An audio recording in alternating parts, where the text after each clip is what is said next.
Hello there. I'm Dennis Butterworth with Warpick Barbecue, but you can call me Butter, and you're listening and watching the So Smokin Gooder Show with Rob Arocha.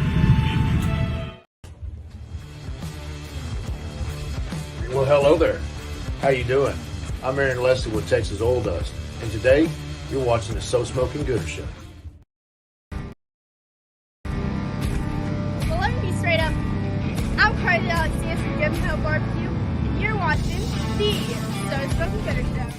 Are you ready to turn up the heat? 1, let's go! Because you've just tuned in to the one and only So Smokin Gooder Show. We're coming to you live from Bullhorn Barbecue headquarters in Cypress, Texas. This is the show where we talk all things barbecue and brews, and you better believe we're here to have a good time. Get ready for the man who knows barbecue like the back of his hand, the guy who can tell you the difference between an IPA and a stout blindfolded, and the life of every party, your barbecue pitmaster and the host with the most, Rob Arocha. Whether you're part of the Gooder Gang or just here for the special guests, barbecue competition updates, or maybe even to rate some boxes, strap in, fire up those smokers, and crack open a cold one, because the So Smokin Gooder Show starts now. All righty then, welcome to season 7 of the So Smokin Gooder Show. Thank you for that awesome intro. My name is Rob Arocha, and I am coming to you from the Bullhorn Barbecue headquarters in Cypress, Texas. Damn glad you are watching us or listening to us or whatever you're doing. I appreciate it. Some of you guys are on YouTube, some are on Facebook. 1 or 2 are still on the Twitches. And some of you are now listening on podcast, which is amazing. We're back on the podcast game. Serge Gracita, you'll be happy to know that you'll be able to hear these while you're traveling, because we are back on the podcast game. But anyway, welcome to the show, guys. Thank you very much for tuning in. People are still coming in. It is a holiday weekend. Happy 4th of July to everybody. Tomorrow is the 4th. Today is the 3rd. We're excited to have you. So if you guys... you can have a little drinks tonight. It is I'm in honor of being in Shiner tomorrow. I got a little Shiner lemonade shandy. It's going to be nice and refreshing. Hopefully, while I'm in the shade, I don't know. Got to get there early. Some announcements that have happened all around the barbecue scene. We'll get to those in just a minute. But I have some order of business before I get to the Gooder Gang. Before I get to our co-host, Mr. Eddy Morales, who just checked in. I was going to say something about him, but he's in. It is season 7. Welcome to season 7. This is year 7 of us doing this show. Started out with me and Case back on July the 7th of 17. So a lot of shows have come and gone. We're still plugging away. We are one of the first, if not besides Greg Rempe, who I've had on this show from the Barbecue Central show. We are the first, especially in Texas, in this area of doing these live shows. And you guys have been sticking around with us for all of it. I appreciate it. If you are an OG Gooder Gang member, please put that in the comments. I see Tony Tanache's in the comments. He's an OG. Yeah, so this is your season. We're going to call him season number 7.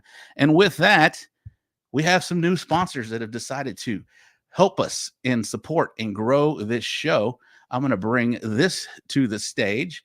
And let me get to number 1 here. Well, they're not in zero particular order, but these guys have been, and these guys are back. Shout out to Mr. Aaron with Texas Oil Dust. You guys know Aaron. He is sometimes co-hosts this show. Thank you, Aaron, for coming back. We've got the Texas Chrome Heroes Foundation, Joey Smith. They do wonderful work for our veterans. And it's amazing all that they do. We'll have more about this later on. Texas Original Charcoal, Mr. Joey Machado is another supporter of this show. I think so. Aaron's year 2, Joey's year 2, Joey Machado is year 2. The Briscoe Ranch Cook-Off at the Crossroads, year 4 for coming back. Thank you, Wade. We talk about this event all the time when we do our upcoming events segment. Thank you, Wade and his crew. They are the 2-time CBA Event of the Year. Smokin' Magic out of Missouri. We'll be seeing more of these guys and their products in the barbecue store in Hempstead. So thank you. They're back for year 2. Thank you very much. The Danny Dietz Memorial Classic. You guys hear me talk about this. It is one of my favorite ones. It's going to be in September 11th weekend. I think it's the 13th and 14th this year. They are back for year 4. So thank you, Danny Dietz Memorial Classic. Cosmos Q Products. I'm a Team Cosmo member. Year 4, I believe, for Cosmos as well. Pinkerton's back for year number 2. Grant and his wonderful restaurants in San Antonio and Houston. He's also getting on some TikTok and some Instagram reels. I've been sharing some of those. You'll hear those in a minute. K&R Pipeline Services, Mr. Willie Richards. Thank you. He's back for year 2. You know, I can't really do anything for K&R Pipeline Services, but he just decided to, at the goodness of his heart, sponsor the show once again. Thank you, Willie. The barbecue store in Hempstead, where you go to win. You know, that's where we talk about all the time. That's where I get my products, and you should too. They have excellent customer service. That's Dustin Stanley, for those that don't know, and his wife, Julie, with We Branded Promotions. I think I'm wearing, I am. We Branded Promotions right now. I'm wearing a Texas Chrome Heroes Foundation shirt as well. And then, of course, RecTech. I've been with RecTech for 5 years now. This is amazing. And then we got some new ones, Chop and Block. They're out of Victoria and League City and Victoria. That's where you can get all your quality meats. They are also in the barbecue store in Hempstead. We got a new one we'll talk about a little later, All Fired Up Barbecue Cook-Off. This is in Pleasanton, Texas, where they had the Turn and Burn. They're going to build up this one, hopefully to rival some of those wonderful memories from the Turn and Burn Cook-Off. Laredo Roofing Solutions. Yeah, I asked him, are you sure you want to sponsor the show? And he's like, absolutely. All these barbecue guys have roofs. They travel all throughout Texas. Shout out to Armando and the team over at Laredo Roofing Solutions. If you guys have any issues, we got some weather coming up, which is a big factor in a contest this weekend. And these are the guys I cook with at the Houston Livestock Show and Rodeo, half-fast cookers. They said, yeah, we just want to sponsor you. I was like, all right, cool. And then, of course, my day 1, year 7 sponsor, Bull Printing Wraps and Graphics. So shout out to everyone that has sponsored the show. Absolutely. And shout out to those that are new to the show. I appreciate it. We're going to have some live videos from all of these sponsors in their own words, how they can talk about their event, their product, whatever they may have. I'm excited about that. Okay. All right. Well, I was going to bring the co-host of the evening, but before I do that, let's get to some Gooder Gang comments. It is a holiday weekend, like I mentioned. I hope everybody survives the holiday with all 10 digits when they started. You know, some of y'all might have 9 already, but if you have 10, keep it at 10 at the end of this holiday season. It's going to be here. But here we go. Carlos Calzada, sup, Gooder Gang from New York. He's in there. Titan Hugo checking in. What's up, Titan Hugo? Finally a show to watch. Absolutely. ZZ Top Fan, what is happening? How are you? All these guys checking in early from YouTube. Daddy Dutch, there's Mr. Kent. What is happening? The Dude Barbecue. I will see you in Shiner. Absolutely. Excited to see you again. Ocala Q. Good evening, Randall. How are you, my man?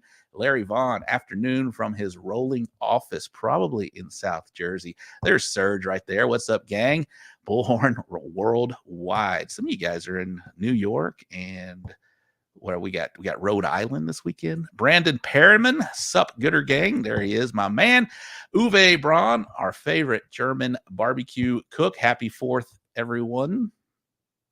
US. Okay, there you go. Sean Trainer, what's up, brother? What's up? We'll get Eddie in just a minute. Serge checking in. There he is right there. Tony Tanache, one of the guys from year 1. This show is giving me my flight turbulence. Okay, you're flying. There we go. Are we up in the air? Are you watching this from the air? Two Sauced Birdies. What's up, Gooder Gang? How the hell are we doing? We're having a drink. Come on, everybody get in here. Rockin' Egg Grilling Supplies. I think we'll see them here in just a minute. Daddy Dutch. Karley is going to kill it tonight. Yes, she is. Los 239 Grillers. Evening, Gooder Gang. Great show, brother. Thank you. Sean Trainer, welcome to season 7. Absolutely. Case Hans, send Tony and I the link. This isn't the anniversary showcase. You'll get you. Don't worry. Daddy Dutch, again, congrats on 7 years. There we go. It's a holiday weekend. Absolutely. Tell us what you're drinking. Yeah, tell us what you're drinking. Michael Sistrunk, what's up, everybody? How are you? Nicho, checking in. I hope you're doing all right, and hope your trailer. Hope you're getting that squared away, Nicho. There's Hot Shot BDP, Oil Dust. Yeah, Oil Dust. Marco Polo from Fort Worth. Welcome to the show, Marco. I appreciate you, man. Who else we got? Jared. Evening, everybody. How are you? Armando. There he is right there. Good evening, Gooder Gang. Roddy Trevino, Louie and Laredo Roofing Solutions. Straight up guys. Absolutely. Thank you, Louie. Backline Fabrication. There he is right there. There's Ryan. Who else we got? Anthony Cataya. What's up, man? I hadn't seen you in a while, bro. Hope you're doing all right, Anthony. We got Brandon Flores. I think I'll see you in Shiner, Brandon, maybe. All right, and then Arini Gonzalez. There he is right there. The trifecta. Firebox Barbecue. What's up, everybody? How are you, my man? All right, let's bring in the co-host of the evening right now. We're talking about the Pit Father Barbecue, Mr. Eddy Morales. What is up, my man? What's up, brother? Brother? We need some intro music for you, bro. We need some Ty, play some intro music. Maybe my walk-up song. I don't know. Yeah. That would be cool. We'd probably get censored or there he goes. Ty. Also, that was a racist, Ty. Almost. Speaking of Ty, producer Ty's doing the legwork in the background. Thank you very much. He keeps this show rolling, keeps it on the track. I appreciate you, my man, Ty. How are you doing, Eddie? Man, I'm doing pretty good, brother. Can't complain. It is a holiday weekend. Are you off tomorrow? It is. I am off tomorrow and Friday. Are you drinking tonight? I am drinking tonight. What do we got? What's in the cup tonight, my man? Little bit of Don Julio. Damn. You're fancying up the place. This is really refreshing. This is I had this at a bar the other day, and I saw it in the store. Shiner Lemonade Shanty. It's seasonal, 4.2% alcohol, so it won't kill you.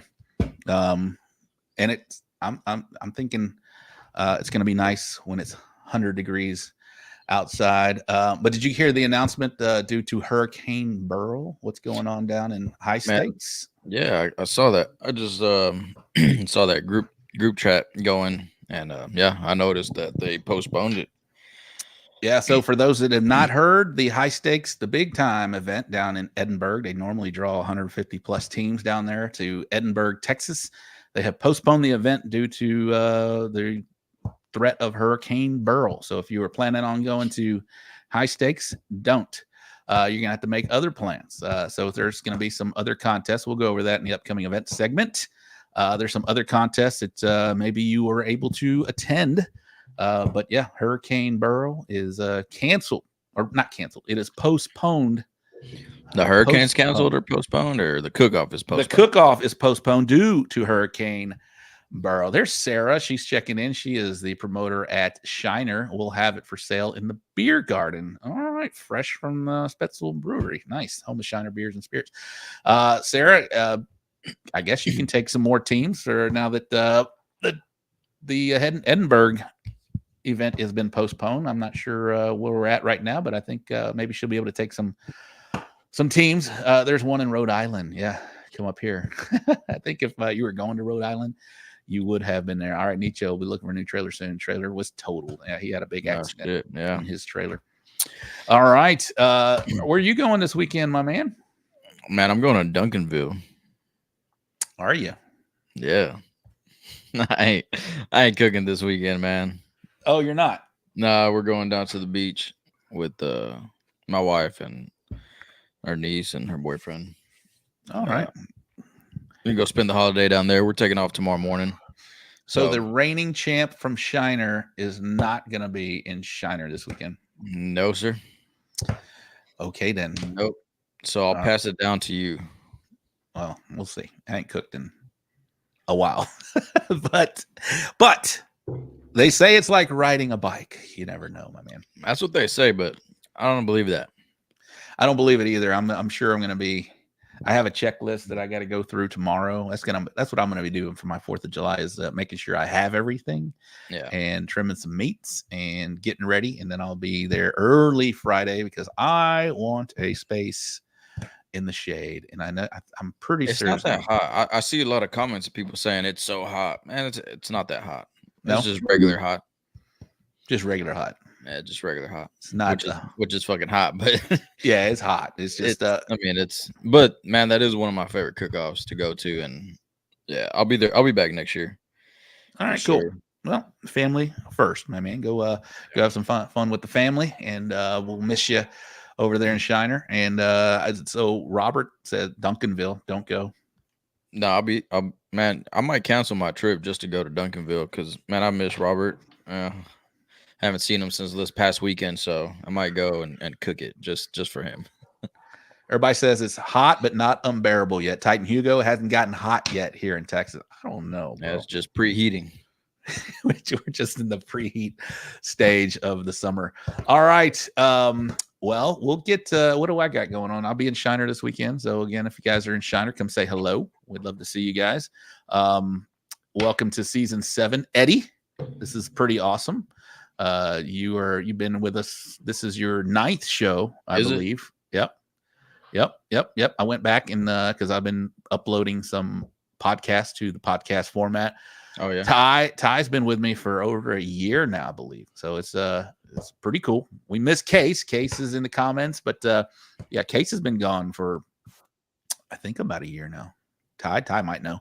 But yeah, so let's bring producer Ty in real quick before we get to our guest of the evening, Miss Karley Aleksines. What's up, Ty? Hey, what's up, sir? What's up, Eddy? What's up, brother? How are you, my man? Oh, brother. What's up, brother? What you got going on? What is this thing? What you don't know? From? No, I don't. I'm not a cook, man. I'm just a dishwasher.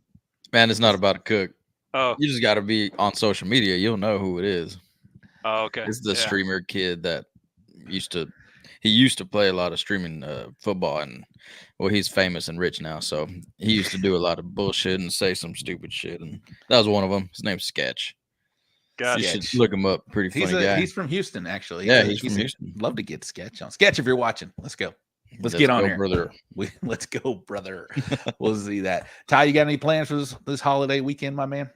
Well, I got a show tomorrow. We're going to have a reading of the preamble of the Constitution on the podcast, and we're going to have the our lives, our fortunes, and our sacred honor reading of the Paul Harvey from a Vietnam veteran. The chaplain of the Tomball VFW, Steve Allison, is going to come on the show, and from memory, he's going to read this whole thing that Paul Harvey did back in the early 80s about our lives, our fortunes, and our sacred honor, all the people that signed the Declaration of Independence and how their lives kind of went after they signed it. So yeah, that's what's going on. Triple Threat Vets podcast. How can they find that, my man? They can find that on Facebook, YouTube, or Twitch at 8 o'clock every Thursday. And then we upload to Spotify Friday morning. So if you get your podcast on Spotify, look up at Triple Threat Vet Podcast and check us out. Awesome. That's cool, man. Paul Harvey, and now you know the rest. The rest of the story. What a good day.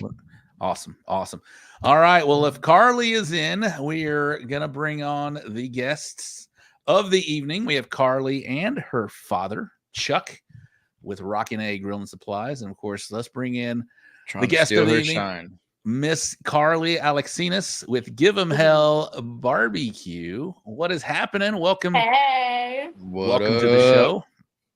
How are you? Thank you? I'm good. You got some fans out there, Karley. Oh, yeah. You got some fans over your head, too. I think he's talking about the fans in the back of your head. That too. She's like, I want my hair to be blowing the whole time. It's hot in here. Well, welcome to the show. This is not your first time. You were on a couple of times. I remember you were interviewing, was it Reed? I think you talked to Reed. Was it that? And then you were at the Pitmaster party at Houston. Awesome.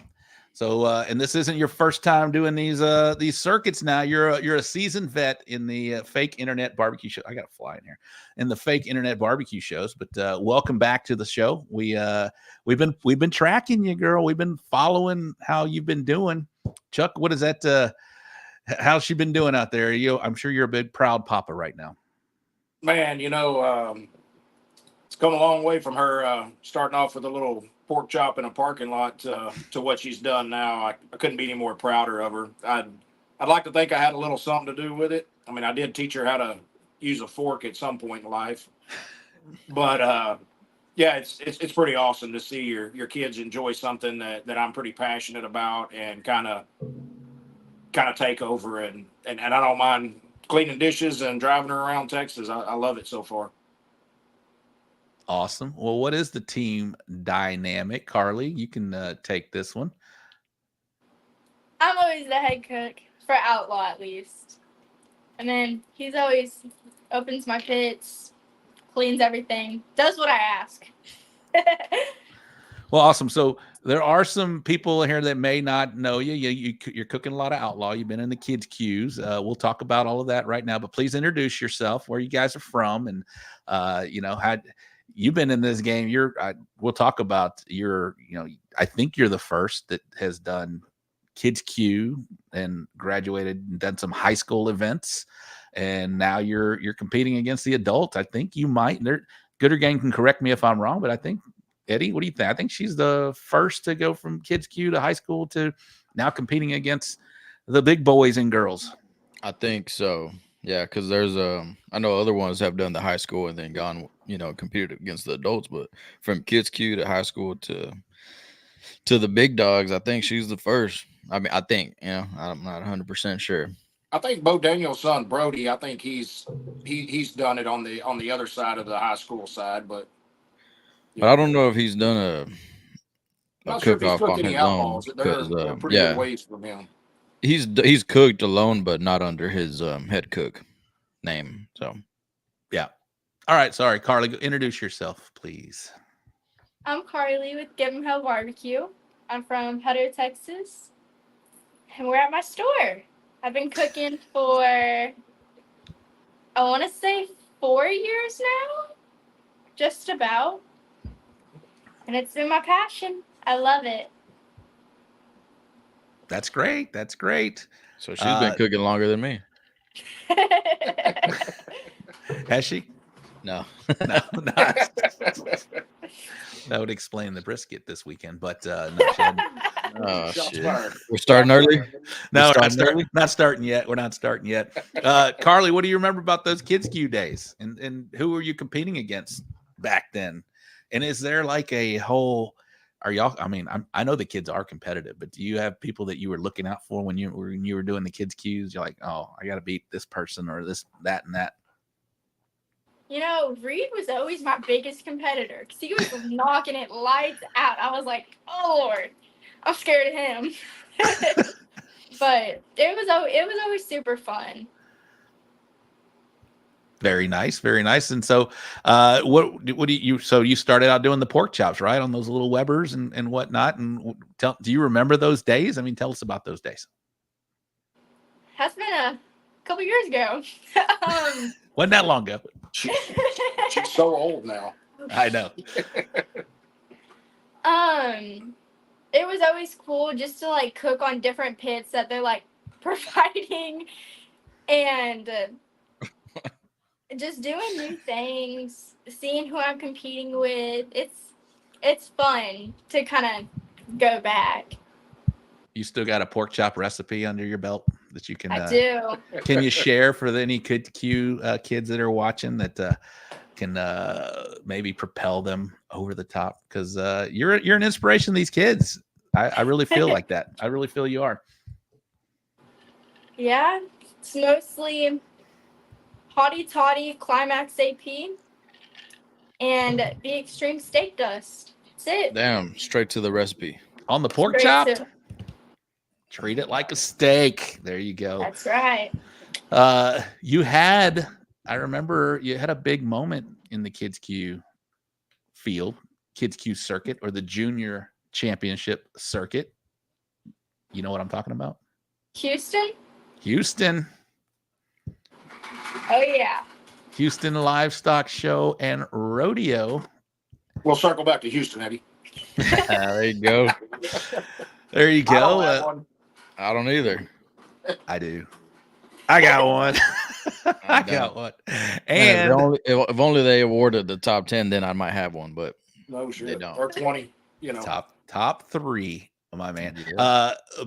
Yeah, so my son is the inaugural grand champion of the junior championship. I know what a big deal that is. That is a huge deal, especially yeah. for the junior circuit to go in there. And so talk about that day. What do you remember about that big moment when you heard your name? Did they say it right, by the way? Yes, they did. Oh, okay. Very nice.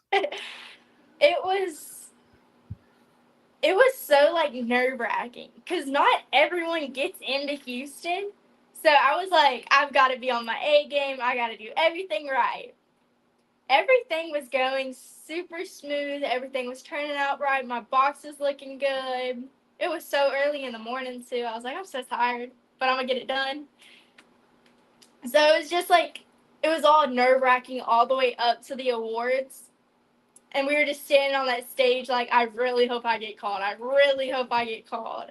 And they called third. And then I went to second. And I was like, oh my God. I started crying. I was so excited because that was my last year to even cook Houston. So I was like, I got to go out with a bang. And it sure worked. So it was perfect. I was so happy. It's a big deal. It's a huge, I mean, it's the same stage that the big boys and girls the next day get to, or hope to be able to walk and be up there. You were up there, probably 30 kids in this. And was it last year or the year before that happened? It was year before this Years year. before. yeah, years before this one. Year before that. Very nice. Who won that year? Was that Brody? Was it Brody won that one? Yeah. Yeah, it was Brody. Brody. There you go. Shout out to Brody Daniel. But yeah, Well, the year before she got fourth, so she was one out of the Houston, so she had all year to, make her comeback. So that was kind of cool to see her really focused. And I never thought I'd get tired of saying I was done eating steaks about a month before we went to Houston. My God, every meal we had was a ribeye. Yeah. So did you prep for that one the same way you would prep for like a regular cook-off, or were you like more? It was every day, every week. What is something I can add or change? It was like, I got to get this spot on. So you treated it different constant. than what you did your, weekly. Oh yeah, way different. But did you cook your same recipe? Haven't changed. There you go. Very nice. Chuck, what do you remember about those days? I've done that. You have to stand on the other side of the table. You cannot do a damn thing other than coach. I remember standing there with my hands behind my back just because. Yeah, pretty much. I mean, and it should be that way, right? I mean, it's 100%. the kids cooking. It's not the parents cooking. 100%. I agree with that. You do all you can at home. You teach them the tricks. You teach them this and that. Wear your gloves. Make everything spot on, and you just practice perfection day in and day out. And then it's like going to work. So yeah, she handled it like a champ. I mean, there was, once she throws that blonde hair back and grabs a hair tie and puts that apron on, shit's about to get real. Yeah. I remember having to just say to my kid, don't drop it. Just don't drop the steak. Because in practice, he dropped it like all the time. And he actually dropped it that day, but it landed on the grate. So it's nerve-wracking for the parents, and you've got a big crowd out there. It's a huge deal. Yeah. The junior championship at the Houston Livestock Show and Rodeo, just like the American Royal, is a big deal. So to go out there and hit second, that's amazing, Karley. And I'm sure that just continued to fuel your fire. Oh yeah. So after that, talk about where your journey went from after. I'm sure that was a big moment. Were you still cooking kids' cues last year? I think so. Yeah, just here and there. Only if they had buckles or big checks. She's like, Yeah. I ain't doing it for Buckles and big checks, huh? Yeah, she wasn't doing it for McDonald's. Like, gift that card. reminds me of something. Eddie, you want to Feel circle like back it with just brisket? Man, yeah. We got to get into Outlaw. We'll get there. I was thinking about something else. Mhm. It was a different big check and buckle. So we had a question, and then we'll graduate and go to high school here in just a minute. But back to kids' cues. As a parent or as a young cooker, did you prefer or like any different whenever you had them all together in one spot, or did you like cooking in your own camp? Because that's a question nowadays. Do we allow the kids to cook in their own camps, or would we prefer them to come and drag their pits and drag all their supplies to a table and then cook in front of a crowd, basically. I think I like doing it where we're all together. So we see kind of what's happening, see if the parents cooking, to like get all the kids to do their own. Because if you're at like your own camp, you never know really what's going on. True. So I always like how we're all bunched together doing our own thing. Okay.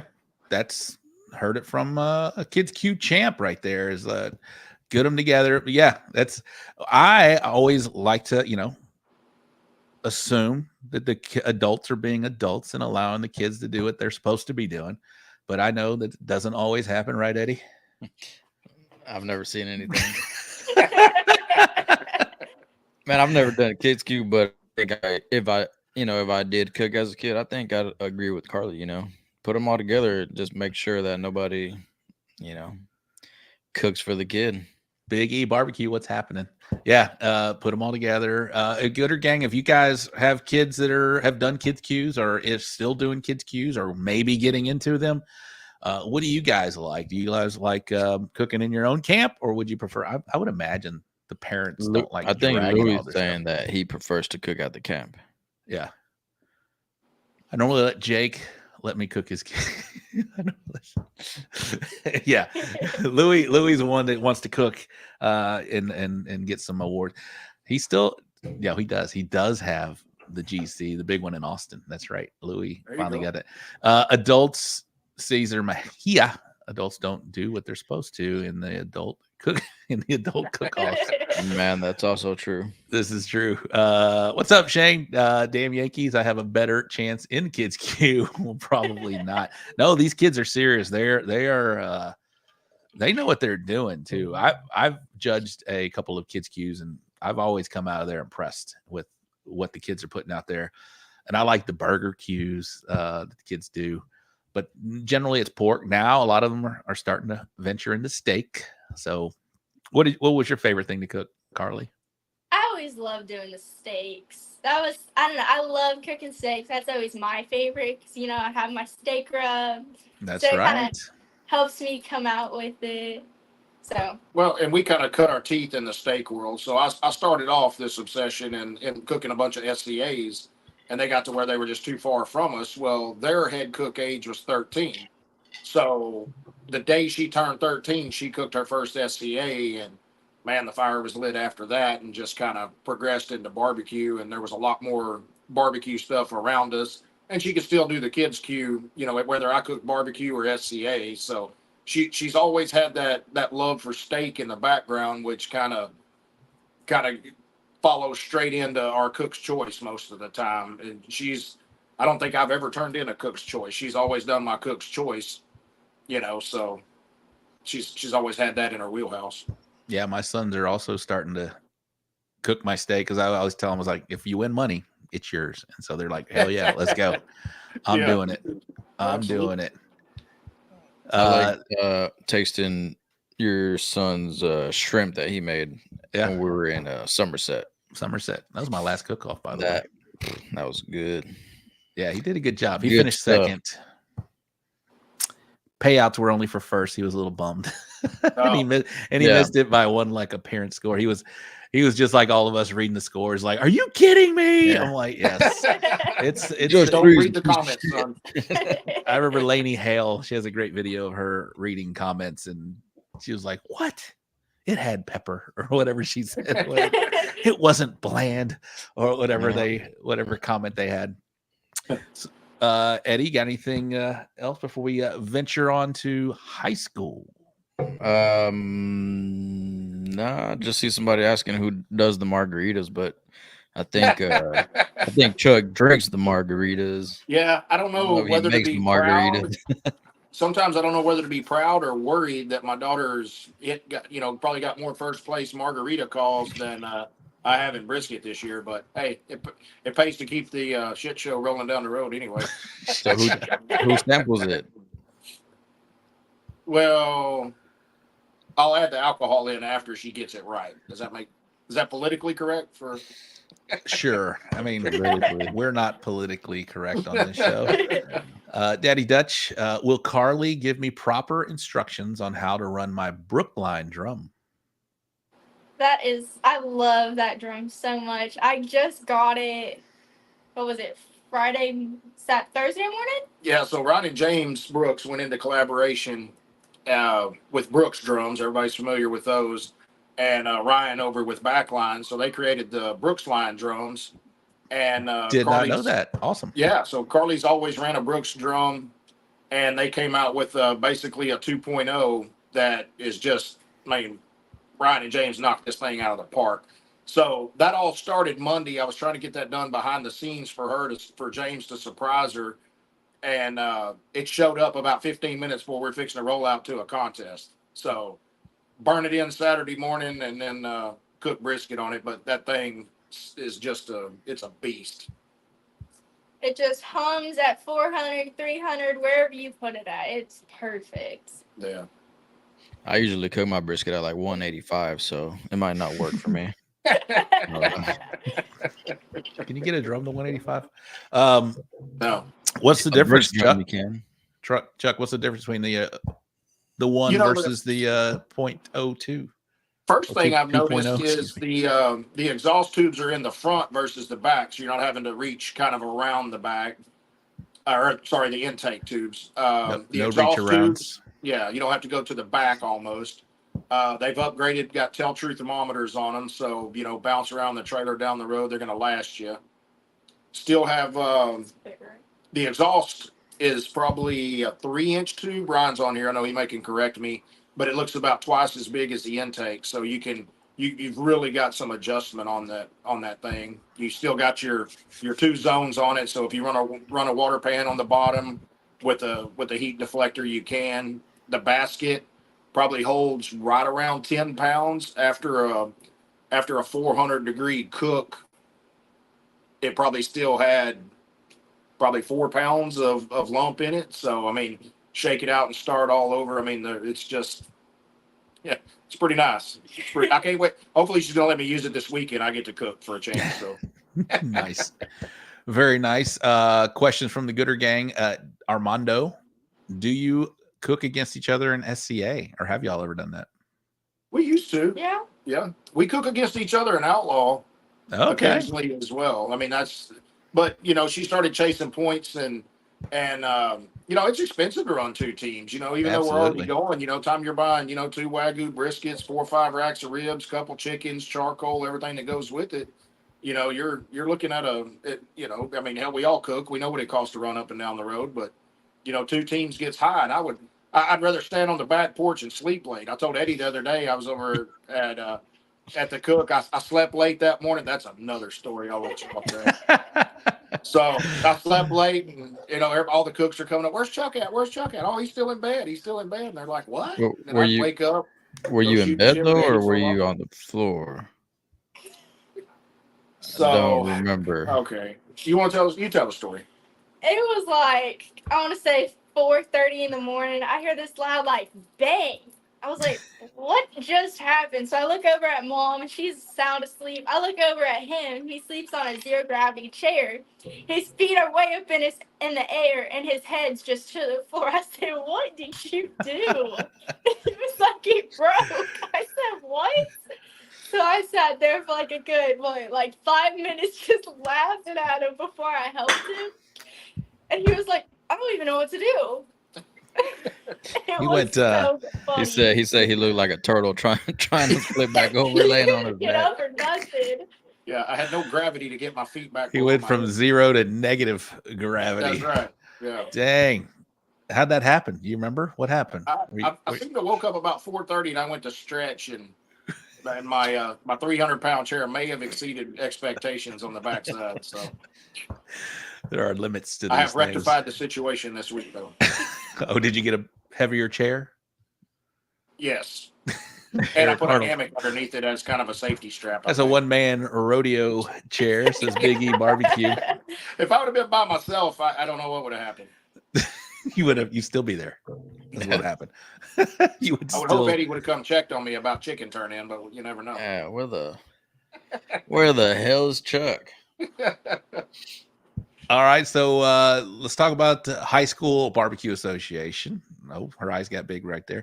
Talk about that. I mean, just what's the scene like in the high school competition world? I've yet to check anything out like that. I think my kids are a little interested, but they're homeschooled, so they aren't doing any of that right now. So, what's the scene like? And they had how many teams were at that national championship?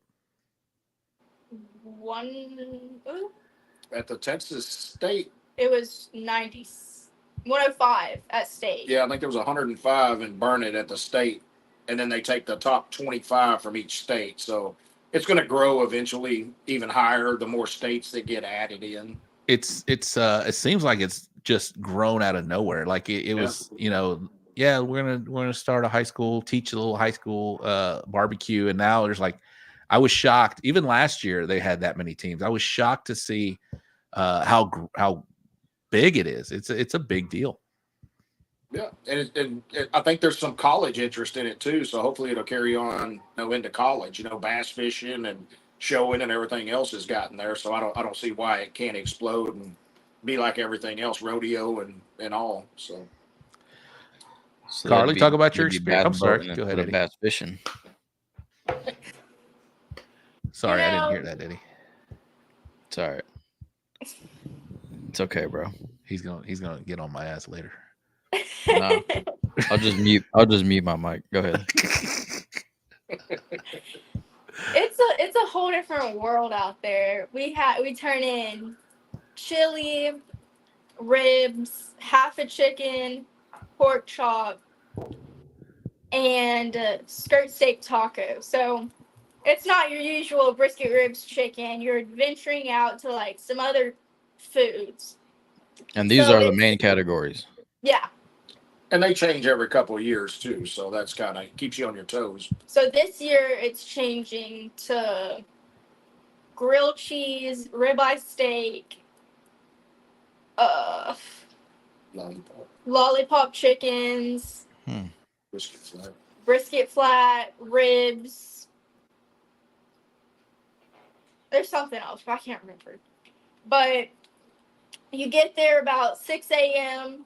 You draw a poker chip to go pick out all your meat. You're getting everything that morning right from a package. So you haul right to your camp. You always have like a barrier so parents can't come in. It's like Houston where they can just talk to you, don't touch anything. Nice. So it's super fun. And it's those like first 3 hours, it is just quick. Like time flies by so quick. You're always rushing. And our turn-ins, I think they stop at 3 and start at like 11.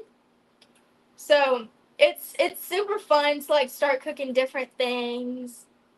And our very first cook-off, we went to Temple High School and we got reserve grand champion, and Temple was the reserve nationals, and they finished right ahead of us, so they got first. So it was super cool that we were all like right behind them, and then the other two Taylor teams got third and fourth. And on my team, there's only 3 girls, and normally there's like 7, and just a whole mix. So it's cool to see all of us coming together as girls and all as sophomores. So we're all stuck together. Says a lot about our mentor too. That sounds like y'all cheated. Yeah, so it is the girls. Go ahead. The girls I have on my team, they're awesome. We had to teach them how to use a can opener that morning we were practicing, and now one of them got fourth pork chop at state. So it's awesome. That is awesome. That is great. So you're like a secondary coach, it seems like, to these girls. That's awesome. Bobby Ray Delgado, that's Bobby Delgado's son. He's also competing in there. You guys see each other on the circuit? Yeah, we competed against each other at Burnett State. Nice. They did well, right? I think they did. I don't know. I don't know. It's fun to see. So Chuck, are you a coach in this thing or not? Well, I'm glad you asked, Rob. Yeah, so Karley used to go to school here in Hutto, where our address is physically, but they don't have a high school barbecue team. So Chef Mike Erickson had moved from Burnett over to Taylor and was interested in starting one in Taylor. So we moved Karley over, which with traffic is actually quicker to go to Taylor. It's a little smaller school. So we were kind of worried about, moving her freshman year to a brand new high school, but man, she thrived, excelled. It's been a great move for all of us. So yeah, I was asked to mentor her team, and like she said, there's 5 to 7 on a team, and I had 3 girls, but in my mind, Bobby and could probably speak for that as well. When your kids are brought up in this world the way that it's week in and week out, Karley's makes up for about 2. So Yeah, I don't feel like we're handicapped at all by having only 3 girls on the team. It's kind of beneficial. Everybody's got their own duties, and like she said, it's cool. I get 30 minutes in there in the morning because she burned herself pretty good one time early on in kids queue, and I don't like her dumping fires. So I was grateful that they would let us dump coals in the drums, get them fired up, give us 30 minutes, and then we're out. You put your hand back over that line, and your whole team can get DQ'd. And that'd be the last thing I want for the girls. So pretty cool. Nice. So you're allowed to light their fire. Yeah. That's it. Yeah, at all the I think they changed it this year. You weren't supposed to be able to at state and nationals, and they made some exceptions this year. So I had already, we used to light a chimney, dump it down in the basket and everything, flames get kind of out of control. So I'd bought her one of the Flame King things that you can screw on the 1 pound cylinders and light yourself. And it was she felt comfortable with it, but we didn't have to get to that point. But now we do. And I like it. Are you allowed to coach from the sideline? Can you say, don't forget the Yeah, absolutely. whatever?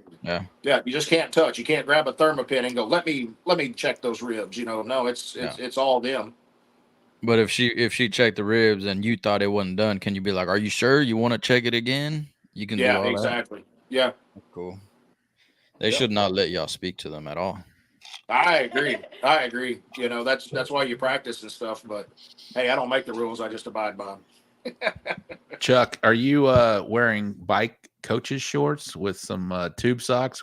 If you're not, you need to. Come on. I have not upgraded to the Rob Arocha. No, I'm not. I'm talking about old school when we were playing Little League and the coaches were in the bike coaches shorts. Come on now. I don't think they make those in men's sizes anymore. They do. I bet you could find them. I bet you could find them. I mean, if you're not wearing those, have you seen Cornbread Cowboy, Eddie, on TikTok? You know what I'm talking about? Do y'all work? I don't watch TikTok. Yes, we work. Bullshit. You're all over TikTok. Anyway, this guy, he wears like old school, like Coors Light, like NASCAR shit. He's hilarious. But you need to roll in. You need to roll in some of that. Put some of that, and that'd be nice. Since you're coaching, let's go. Yeah, I might have Embrace it. Embrace I got it. a whistle. I do have a whistle. You do have a whistle? You make them run laps? If they screw up, if they drop something, take a lap. Yeah. Why are you wrapping those two right there, bro. There you go. Come on.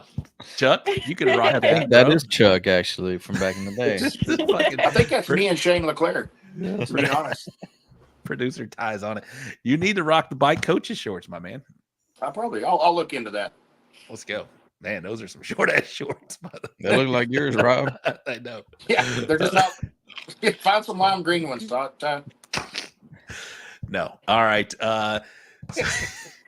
Yeah, 2-a-days. Let's go. Let's treat it like so what kind of credit do you get for doing this high school, like as a student? So if you get GC, you get a scholarship for $10,000 scholarship for each kid on the team, and then for RGC, you get a $5,000 scholarship. Wow. So when we got RGC at Temple, all 3 of us got a $5,000 scholarship, and that's pretty cool because we were all freshmen, already getting it started. That's amazing. It was pretty awesome. Yeah. But as far as credits go, it's like an it's elective type thing. Right now, I think it's so new. It's not really under the UIL umbrella, so to speak. So it's kind of treated as an after school project right now. Okay. I don't see any reason that it won't be one day, but right now I think it's just because it's so new. I'm sure it's in the works. Yeah. So it's not considered like a football team or a basketball team. Right. PE credit. Yeah. Something like that. So we have to raise a lot of our own monies. Mike was really good about getting donations from like the one of the education foundations. We had a rib cook-off that we hosted earlier in the year, and I think we had about 30. I think we were the first one in Texas to host one. We had 36 teams there, so we were able to give back $1,000 back there. So that was kind of cool to pay entry fees and get us up and down the road a little bit. That would make sense, Armando. Sorry, Eddie. I believe that's similar to FFA. That would make total sense. Go ahead. There's a lot of, I mean, it's really hard to know who's running stuff. Sometimes it's the FFA, sometimes it's the culinary arts, depending on the school. The FFA advisors, they've got their hands full. So, during stock show season, those guys are, working 20-hour days for 6 months of the year. So some of them don't want that added on, that extra stuff. But some of them do. Some of them love it. They're there for the kids, but just varies kind of school to school if it's FFA or culinary. Nice. So what happens if you like if you start doing bad in like your classes? Does that matter? Like, do they tell you, hey, you can't cook this weekend because you're failing algebra or whatever? Yeah.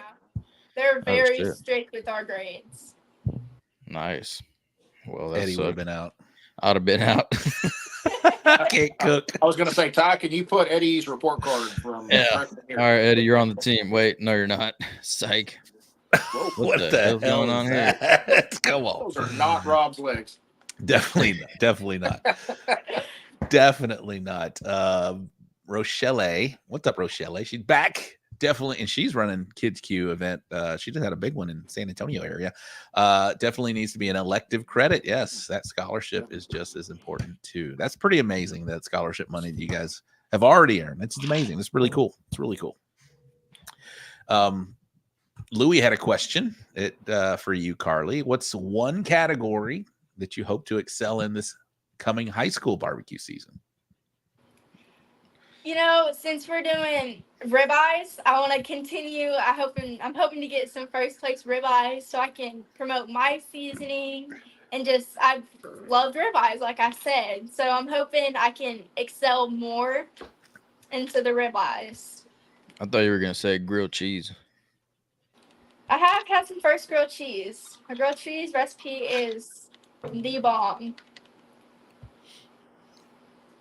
Nice. That grilled cheese is pretty nice. It's a stepped up, and I can't speak most about it, but the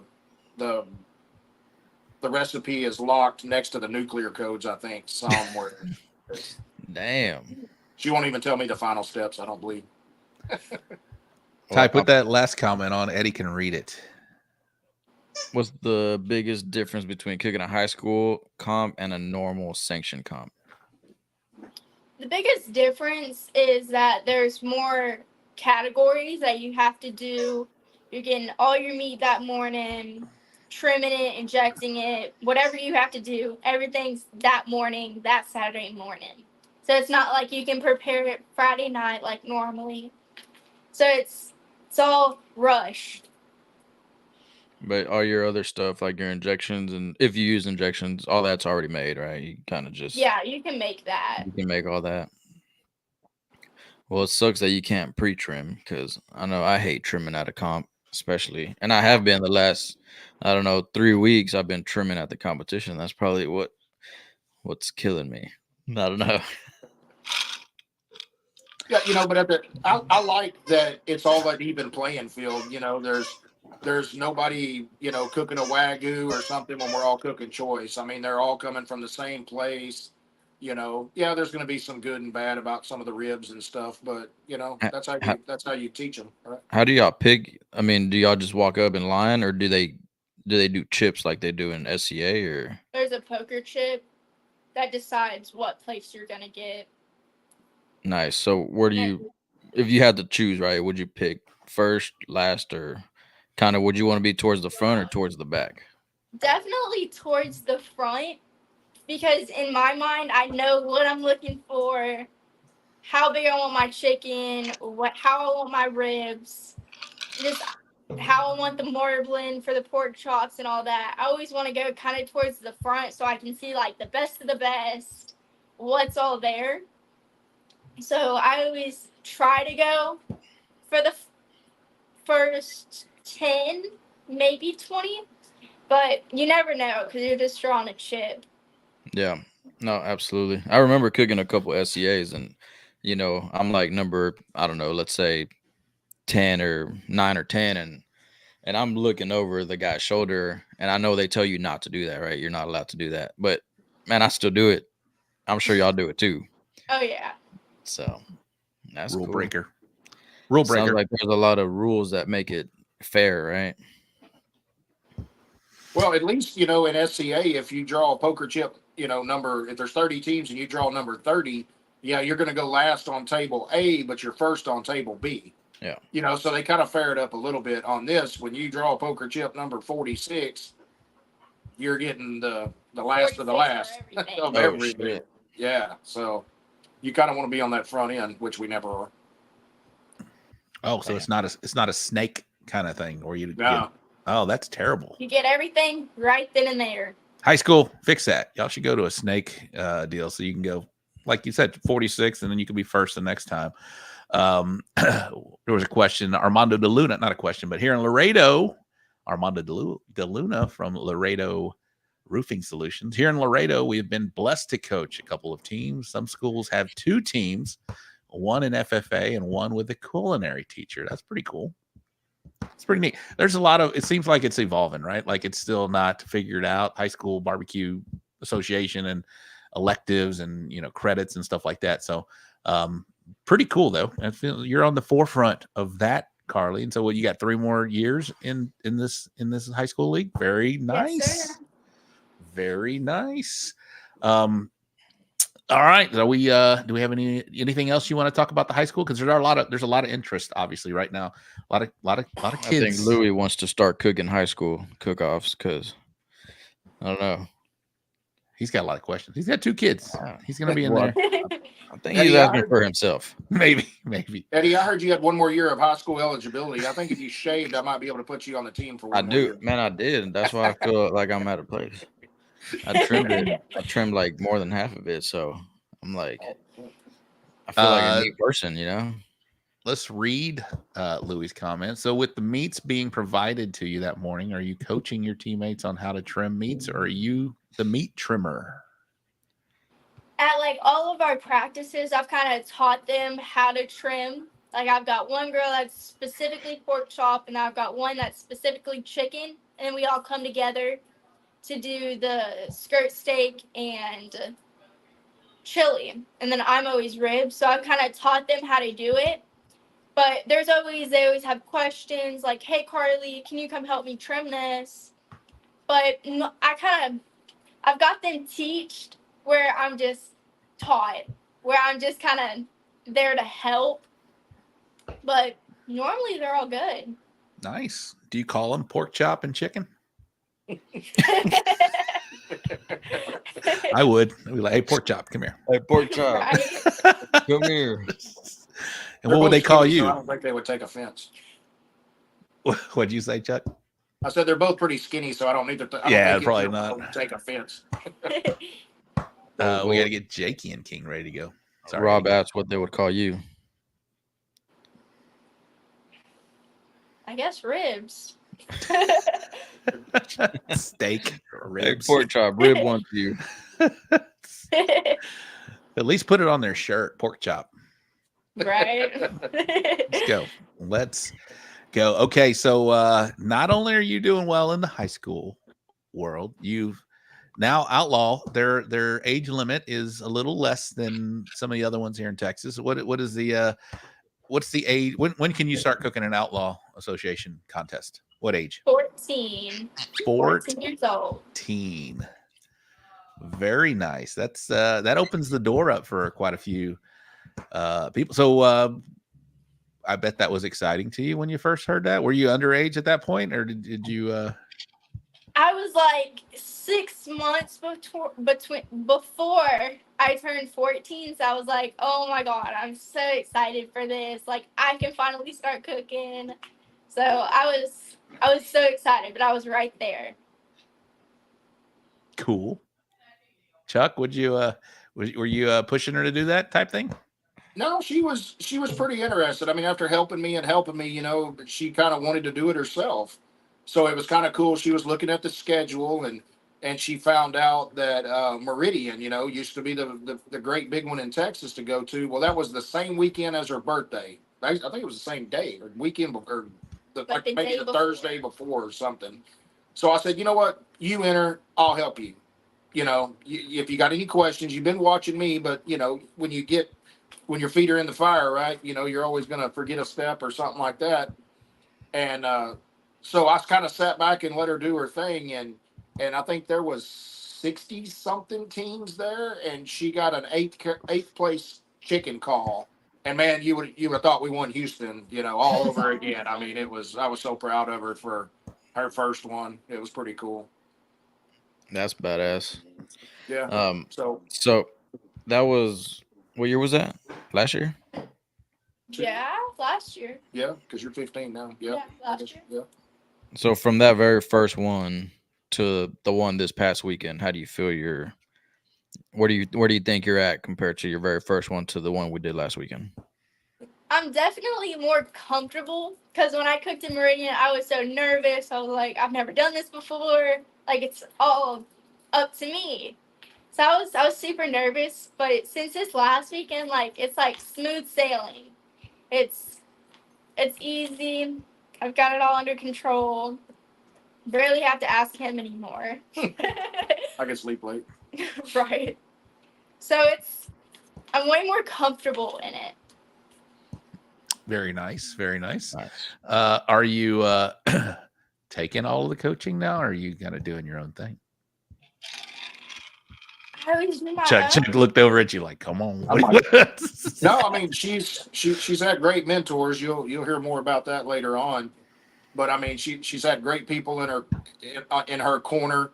I mean, my limitations are only so much, right? I've never had a lot of formal training, so to speak. I just kind of learned from the seat of my pants and just kind of went with what worked and what didn't, and just kind of learned by cooking every weekend. I mean, we were out and about last year. I mean, we cooked 47 cook-offs just last year. So, wow. just the repetition. Damn. And yeah, we didn't have time to go to the beach.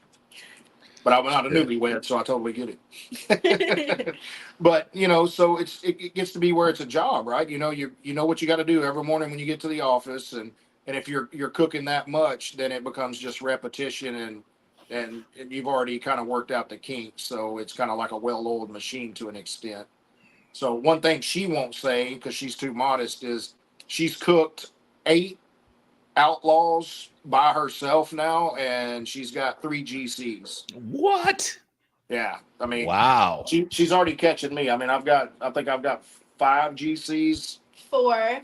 I'm right there. 4, bro. Get it right. 4. Yeah. Quit trying to pad. Come on now. I just need one in there somewhere.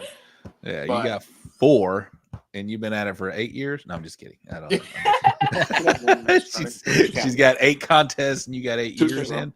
I'm just messing with you. So she has 8 contests and 3 GCs, and you had 47 last year, and you only had 4 GCs. Come on now. He didn't come on here for this, Eddie.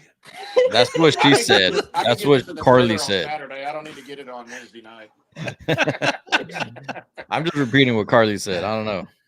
Karley, what are your friends, your peers? I'm talking about your age level friends think about you going off and doing this every weekend. They're always like super like confused. I'm like, why do you do this? Like, you're a teenager, do teenager stuff, play sports. Like, why are you cooking? But then I had some of my other friends who like come see me at cook-offs because they know how much I love this. So they like seeing me and what I love and like to do. So I've got 2 different sides of it. So it's awesome. I'm kind of bringing some of my friends into it, like how I did with the high school. They've never done anything. And I was like, just try it. And now they love it. So it's awesome. Go ahead, Eddie. I thought you were going to say something. No, I was just gonna say, whenever you're like, old enough today, when you're 42, man, the guy better have some cooking skills because he's gonna come in and he's gonna be doing all the cooking. Well, Like, man, from I'm a grill dad, up some steaks. from a dad perspective, I was hoping she'd end up looking like me and I wouldn't have nothing to worry about. But now I just keep her out on the trail away from the boys and stuff. I won't park around a select few if they have any high school kids. We all used to worry about the yellow generators. Now I worry about, oh, he looks like he's in high school. Let's go on the other side. Just parked over there. So are you obviously going to continue to cook into the outlaw scene, which is great. I mean, that's the age that allows you to do. What do you think about these other organizations that have an 18-year limit? Are you what do you got to say about that? Should we be allowing? Should other organizations be allowing some of age? I say yes, because there's a lot of like kids my age who are like so invested into it, and there's only Outlaw who's doing the 14 going for us high schoolers. So I want everyone to like lower their age to like 15, 14, 16. So it helps all of us get into it and start doing other cook-offs. So it hurts me to only have to do Outlaw when there's other cook-offs I'd love to do, but since they're a different sanction, I can't for my name. So I wish everyone would go lower. Okay, I understand there's risk involved. Like you said, you burned yourself earlier, and your dad is now doing that stuff. But I think 16 is a good age. I mean, we allow you to be on a road with everybody else, driving a vehicle. So it totally makes sense for other organizations to look at that age and say, okay, 16-year-olds probably they should be able to have an opportunity to compete in this deal. And there's not going to be a whole influx of 16-year-olds that come into this sport. There's going to be a one-off like yourself and Bobby Ray and some other stuff like there. And we all sign liability waivers basically when we turn in our forms on Friday night anyway. So, we're kind of releasing the promoters. Is that what those forms are for? I think so. You're supposed to sign those. He never reads. Eddie doesn't read. I'm the Where same do you way, want me to bro. sign? There's my boy Tune On Win You need from my Half social? Fast Cookers. He says, my spot's in jeopardy at Half Fast Cookers for HLSR. Tell her we have an opening. Uh-oh. Oh yeah, she's out. She's already aged out of the junior championship as well. So you're done there. You're done with the kids cues. Are you gonna? Yeah. You're still eligible to do some kids cues. Are you gonna do any more? Only if they got buckles and big checks. That makes perfect sense. Perfect sense. Eddie, looked like you were gonna say something. Nah, my computer's tripping. Yeah. Okay. It keeps freezing. I was just gonna see if it looked like that on the live feed, but no. Daddy Go ahead. Dutch, he says, I'm sure the sanctioning body's insurance companies are the reason. That might be true. Rochelle, that's my worry with my 9-year-old is getting tired of cooking pork chops, which is why I'm adding more categories in the kids. Yeah, I think different categories keeps the kids invested. If you're continuing to do the same. Steak is a big deal. I think I love that steak's been introduced. You can go in SCA. Is it 13 years old? You can cook in SCA at that point too, right? So there are some organizations out there that are allowing 13, 14. I think 16 is a good age. I mean, just to go out there in a couple of years, you can compete in some of these deals. Maybe this conversation might change that for you guys. So the more people talk about it, the more action seems to happen. So as a board member of CBA, I'll definitely approach that to the board. Say, hey, why do we have 18 and not 16? So just had our board meeting, so we got to wait a few months, but I'll definitely approach that for sure. Eddie, Eddie, are you frozen? I think you should make it 21 years old. Keep her out. Keep her out of there. Keep No, her she's- out. Stay over there. All right. So your first GC, talk about it. That's a big deal for everybody. That was In the big boys and gals category now. I think that was a year ago. It was in Hillsboro. And that was my second ever cook-off. And I got a second chicken, a second ribs, and a fourth brisket. And he was cooking too. So it was our first cook-off going against each other. I was like, that was my only goal, was to beat him. I was like, I just got to beat him in something. So coming out with that GC, it was I was so excited. Not only did I beat him, but there was a bunch of other good cooks there that I beat. So it was super cool to see that my second cook-off, I get a GC. Yeah, I mean, she beat Johnny Trigg, Ronnie and Michelle Wade. You know, no big deal. Yeah, just some legends. No Yeah. big deal. No big deal. That's amazing. Your second cook-off UGC. So now you're in. You're in for the long haul. You're gonna be nobody did a thumbs up there. What happened there? You're in for the long haul now. This is awesome. Chuck just cost you a lot of money, her getting her second GC or GC in her second contest. Just cost you a lot of money, bro. Yeah, that was the next weekend after Meridian when she did that, and I think I got 8th overall. I mean, it was yeah. Well, you stopped cooking after that, didn't you, Chuck? Pretty much. It wasn't long after, Eddie. I think I'm thinking about grabbing the little trailer. She'll have her driver's license with 16, or about in October. So I'm thinking about grabbing the little trailer, maybe start hitting some SCAs or something. You know, something I might have a shot at. There you go. Make sure you fix that AC for her, though. Right? Shout out to Dodge. So not only that, you have 3 now, and you did back to back just recently, within like a month ago, right? Yes, sir. Talk about that. That's pretty cool. So we went up to West, and West is such a good cook-off. It's a great organization for Cody Dragoo. And I've always loved that cook-off, and now that it's an outlaw, I get to cook it. So everything was going spot on. I was so excited. There was 36 teams, I think. There was 52. Oh, 52. Yeah. Wow.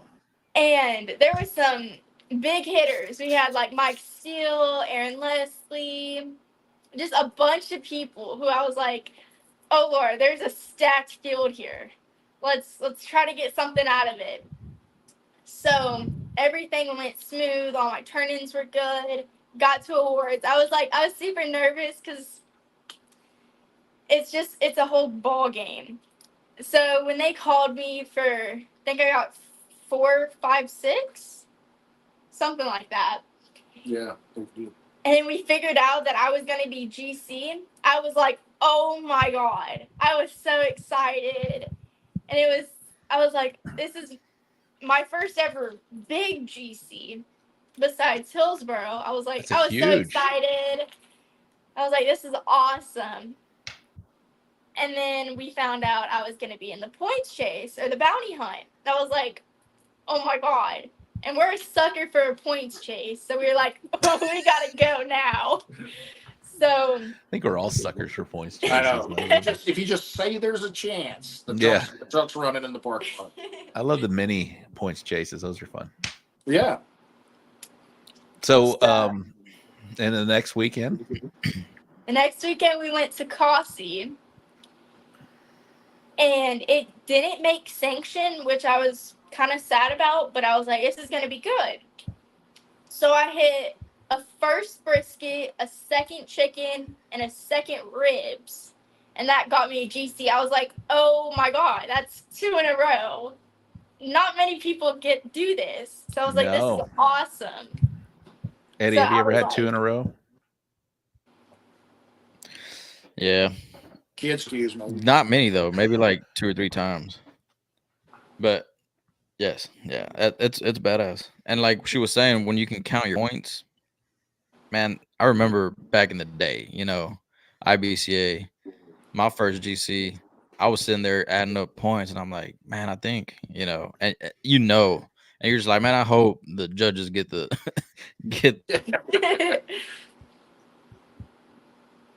He's freezing. the math right. Oh, there he is right there. He's coming back. Yeah. Stupid. What he was saying is he was able to count on his fingers. And so it made him easy for Eddy. So he was able to count and keep track. So, but now he can't, it's too many fingers. He can't keep track. Well, an Outlaw does something a little too many different. fingers this last weekend. Outlaw does something a little different, but it's hard to keep up with at awards if you're trying to do it in your head. Because if you get, depending on the size of the field, if it's a smaller field, usually they'll call top 12, sometimes top 15, as they did this weekend. So if you get 2 top calls, you get 3 bonus points. You get 3 top calls, you get 3 more bonus points. So you have to try to figure out, did he walk twice or did he walk 3 times? So you're always jockeying, trying to figure out who had the extra bonus points in 1, 2, or 3 walks. Nice. It's not as simple as it used to be as far as that with different bonus points and whatnot. They're rewarding the more consistent cook, which I always like. Yeah, I think I like that too. Yeah. I have yet to cook one. I'm not opposed to it. I want to do one. Los Gordos, what's up, Gooder Gang? A little late to the party, but I'm here. What's up, my man? Tongue Win, Chef Tongue. I think his episodes got released either tonight or tomorrow. This is Chef Tongue. He's going to be on our show coming up real soon, but he's also on the Barbecue Showdown on Netflix, so you can see Chef Tongue out of New Orleans, Louisiana, and he's also a Team Texas Original Charcoal member. He'll be on the Barbecue Showdown on Netflix. You can check out Chef Tongue in 2 hours. Okay, it comes out in 2 hours at 11. Okay. Oh, probably at midnight. All right. Oh, yeah, midnight. All right. We can see how Chef Tongue does on there. I think they release all episodes, not one at a time, but we'll get him on there in just a moment, Eastern Standard Time. Okay, there we go. Yeah, midnight, 11 o'clock. Perfect. Eddy, any Karley, I want you to think about, we're gonna take a break here so everybody can go kick the tires. We're gonna do the upcoming events segment. We're gonna do the wrap up recap, and then we're gonna I want you to think about your Mt Rushmore, your barbecue homies, your gumball machine, homie. Yeah, and then gift shop person that almost made the mountain is in the gift shop, maybe a bobblehead, whoever that may be. And then I also want you to think about, you're so young at this deal. You're doing really well right now. There's a lot of people, like we just mentioned, Chef Tongue is on Barbecue Showdown and Netflix. Is that something you want to pursue?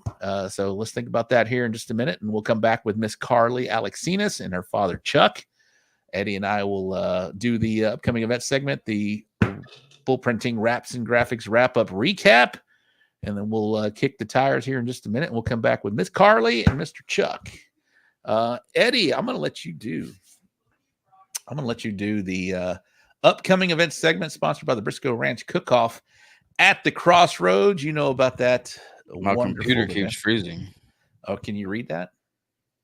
It's frozen. I can't see it. You're lying to me. No, I'm just kidding. I'll do Ty, CBA and you do the rest. Ty, will you be able to? I'm going to go kick the tires while you're doing this.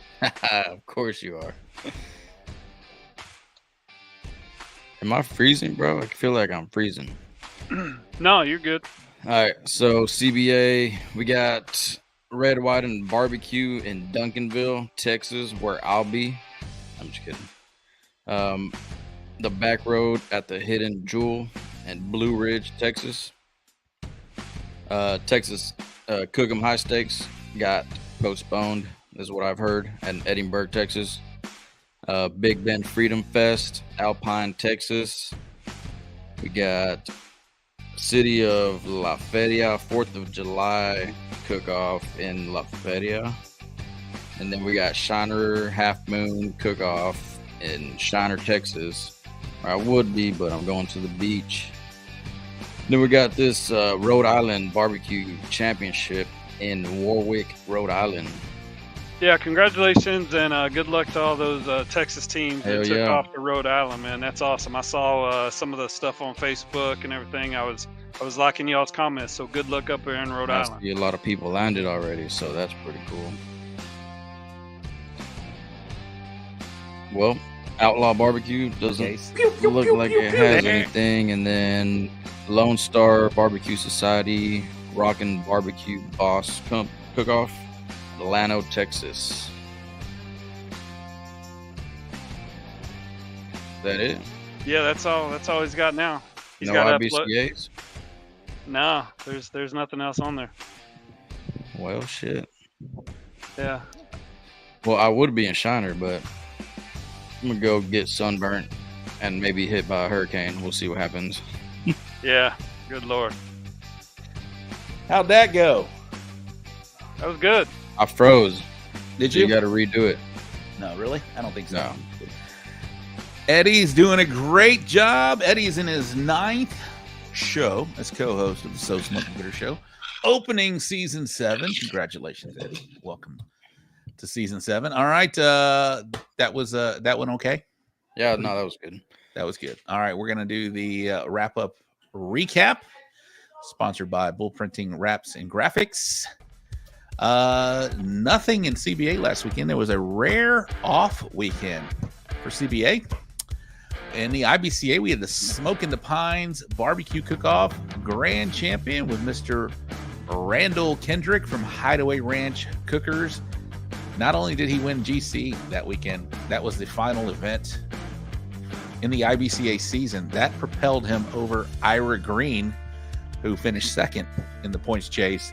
Congratulations to Randall Kendrick with Hideaway Ranch Cookers. He took the top honors in the IBCA Cook of the Year for the 23-24 season. This next weekend, as in the show we're watching right now, kicks off the new season for IBCA. RGC with Mr. Paul Flores with Nothing But Smoke Cookers. There we go. Eddie, you can go kick the tires if you need to, my man. Nah, wait. He'll wait. He's good until he freezes next time. In Outlaw Barbecue. There it is right there. We get the 4th annual Rogers. Oh, that's why he's waiting. That's why he's waiting. The Rogers Springfest Cook-Off. Shout out to Reagan Brochet. Brazier. Say it again. Brazier. That looks nothing like that. I know. From La Pasadena. Ty, you got that lined up? We got one for Reagan. Ty's working on it right now. And the RGC was Mr. Eddie Morales, the Pitfather Barbecue. Hi, There it was. Go for it. my name's Reagan Brazier of La Pasadena. You're watching the So Smokin Gooder Show. Are y'all high? Because I am. Enjoy the show. Come on, are y'all high? Man, that was my first time sharing the stage with him. Badass. And he's one of my, he was one of my Mount Rushmore. So Yeah, Mount Rushmore. I love Reagan. Reagan is such a cool dude. He's a great barbecue ambassador. One of the nicest guys out there. If you guys see Reagan at a contest, go say hello to him. He is awesome. He's a guy that's barefoot. We call him Barefoot Reagan. All right, now I'm going to kick the tires. Go kick the tires, my man. All right, and then Lone Star Barbecue Society. We had the TNT Festival. Grand champion was Daniel Rodriguez. And the RGC was Mr. Larry Allen.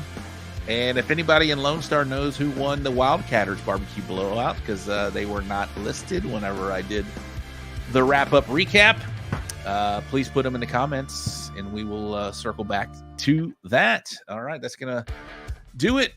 Lights weekend right now in July. We're kicking off. Well, that was the end of June. It's just hot. It's just hot out there. And I don't know. Some of the promoters are staying away from the contest. I don't know. That doesn't make any sense because we got 7 this weekend, as Eddie read in the Briscoe Ranch Cook-Off at the Crossroads upcoming event segment. So lots of cook-offs coming up this weekend. One in Rhode Island. That's pretty cool for the CBA. All right, let me remove these from the studio. And let's bring in Karley and Chuck. Let's bring them back here. Eddy is kicking the tires. Did you guys have a little break? You good? Yeah, we're good. All right, they're good. While Eddy's coming back, talk about your store. Karley said it's my store. Yeah, She talk did about say it. that. She's like, you're in my store right now. Talk about your store. Yeah, we've got about 350 different seasonings. We're rocking our grown supplies. I don't know. What do you have to say? Yeah, we're located here in Hutto. We've been open since 2020. So we started right around COVID when everybody was sitting on the couch learning how to cook on YouTube and stuff. So Right. that was kind of a blessing. You know, a lot of people didn't know barbecue, I think, as well as, you know, just going to the restaurant. So when you're forced to cook, then you want to learn how. So we kind of thrived in the right place at the wrong time, kind of speak for the country. But yeah, and we started off in SCA, had a bunch of sauces and seasonings that way. And as we progressed into barbecue, we've got, you know, all the top hitters that most everybody does. We ship every day of the week. As Karley mentioned, she's got her own steak rub that's been kind of killing it out there. I've got a chicken rub, It's on the and list. yeah, we're just doing our thing, man. Wonderful. Karley, let's talk about your steak rub. I actually have a bottle with me. All right, that's a Oh, good girl there we right go. there. Keep it Give there. it Let's hell. promote. Let's promote. Oh, look at this. Yeah. Look at producer Ty up in the corner. Ty's got some. He's got some too. Oh, He's got no, we're some. showing something else. I'm drinking this right here. Yeah, no. How'd you? I mean, you perfected some steak, and you got some success in the steak world, and now you've created that. That's pretty cool. Yeah. She's like, yeah. The first time I ever ran like the trial run was at Houston when I Oh, got really? the second. Oh my goodness. Yeah, it was awesome. First time I was getting it, I hit that. I was like, oh my god, it actually works. So then I kept cooking it.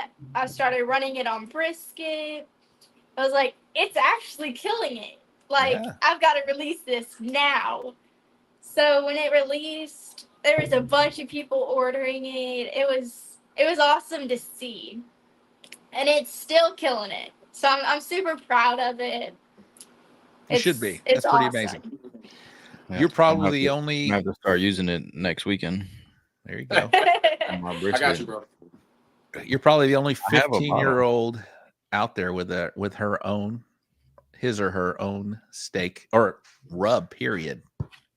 I'm sure you're the youngest person in the country to have a barbecue produced rub, which is pretty amazing. That's really amazing. Yeah, it's been out what, year and a half now, maybe? Yeah.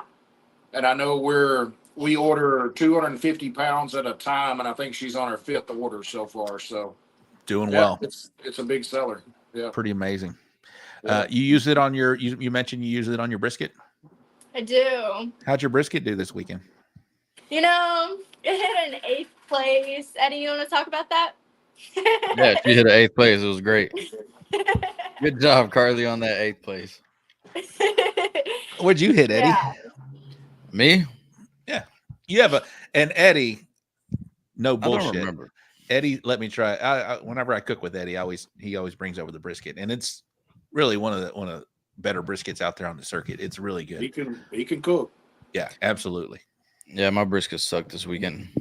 So Did you no, not I like didn't it? suck, man. It was all right. It Yeah. was good. The flavor was good. The texture wasn't.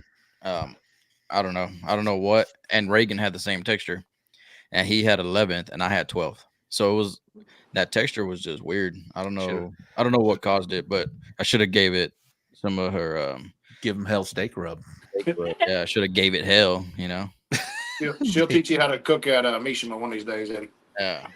She beat me. She beat the snake with the Mitsubishi, and it was. I tried her brisket, man. It was good. It was a good brisket. So. All right, Ty, are we ready? Are y'all ready to do the Mt Yeah, I wanted to say something real quick. My absolutely. eyebrow itches.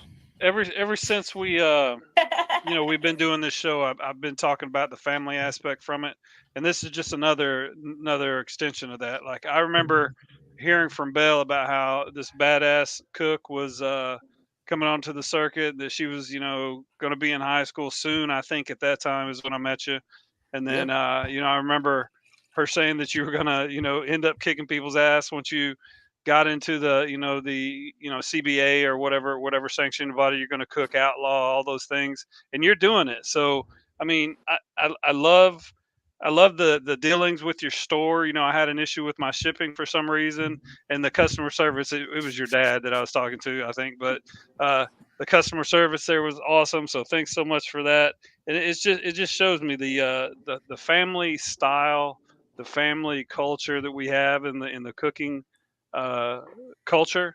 It's great, and I mean, I want everybody in the nation to hear about this, because I mean, Texas barbecue is the best of the nation, and cooking is a huge pastime. Like Fourth of July means something different to me because I'm a veteran, but everybody cooks on 4th of July, and I can get down with that. And I love this culture, and I love what you're going to be doing for it in the future, Karley. So continue to kick ass. Appreciate you. Thank you. Thank you, Ty. Beautiful. Thank you for your service, Ty. Absolutely. Ty is amazing. Producer Ty, if you don't know, that's the man putting all the legwork in the background. And more of Ty is always a good thing, right, Eddie? Hell yeah. Hell yeah. Anytime Ty wants to chime in. Speaking of hell, can we pull up Stacy's comment? My barbecue homie. Absolutely. Ty's got it. There it is right there. Read it, Eddie. Says, keep doing your thing, Karley. You're an amazing role model for young girls. Lainey has the I want to be like Karley mindset, and I'm here for it. And that's badass awesome. right there. Yeah, Lainey's a hell of a cook too. She's Lainey's one a to watch badass out. cook. She is. Yep, She really absolutely. is. And she cares. She's competitive. Karley, what does that mean to you, hearing something like that? It's awesome because I like seeing like younger people like look up to me in the barbecue mindset. So it's cool that I have an impact on younger people's life to be like, do this, let me help them, and like just stuff like that. It's cool to see. So it means a lot to me. Awesome. That's awesome. That is awesome. It should be. And that's such a cool thing. And Lainey is a great cook, and her mom is also well involved in the barbecue world. And for them to look up, for a young lady like Lainey to look up to you is pretty amazing. It's really awesome. And I'm sure there are a lot of other just young cooks, not just young girls, but you're doing it. You're doing it, and you're out there competing with the big boys and gals like Eddie Morales right here. It's pretty amazing. It's pretty awesome. Hell yeah, man! I seen Lainey. When she's prepping her steak, that's where the whole Taylor Swift dancing came about. Really, she kicked Josh out of the trailer, and she's like, "Man, you need to play my music for 5 or 10 minutes or whatever." While she did my her time. prepping. So Been we were there, out been there, there, done that. and we were out there dancing to Taylor Swift while Lainey was in there seasoning her stuff up, and so yeah, she takes it pretty serious too. All right, Mom's checking in. She has a big story. Ask her to tell the story. It means a lot to her. Let's hear it. At West, or it was at Rodeo Austin. We were right across from Blues Hog, and Johnny Trigg was there. And Johnny Trigg, I love Johnny. He's the sweetie, and Eddie, and whatever. Whatever. And Josh. And everyone was helping everyone with Johnny and all them. And me and my mom went over to Johnny, just seeing if he needed help with anything. And Johnny was like, give me your team name, address, and all that. I want to give you a little surprise. And we were like, okay. So we gave him everything. And he said he wanted to get me a bag, like one of the Trish bags. And I was like, that is going to be awesome. Because not many people have one, but when you have one, it's an honor. So we thought he forgot about it. We were like, it's fine, whatever.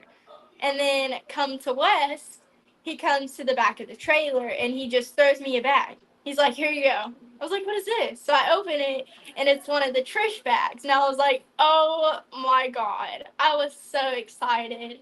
And I was like, that's so awesome. And then he was like, she even wrote you a little message, how she does with everyone. I was like, that's awesome. So that very day, I used that bag, and it came out with a GC. And I was like, this bag works. The bag Nice. works. Yeah. You know I'm how I sure, know the bag works because that's how I know the bag works. I think Oh, you got one, Eddie?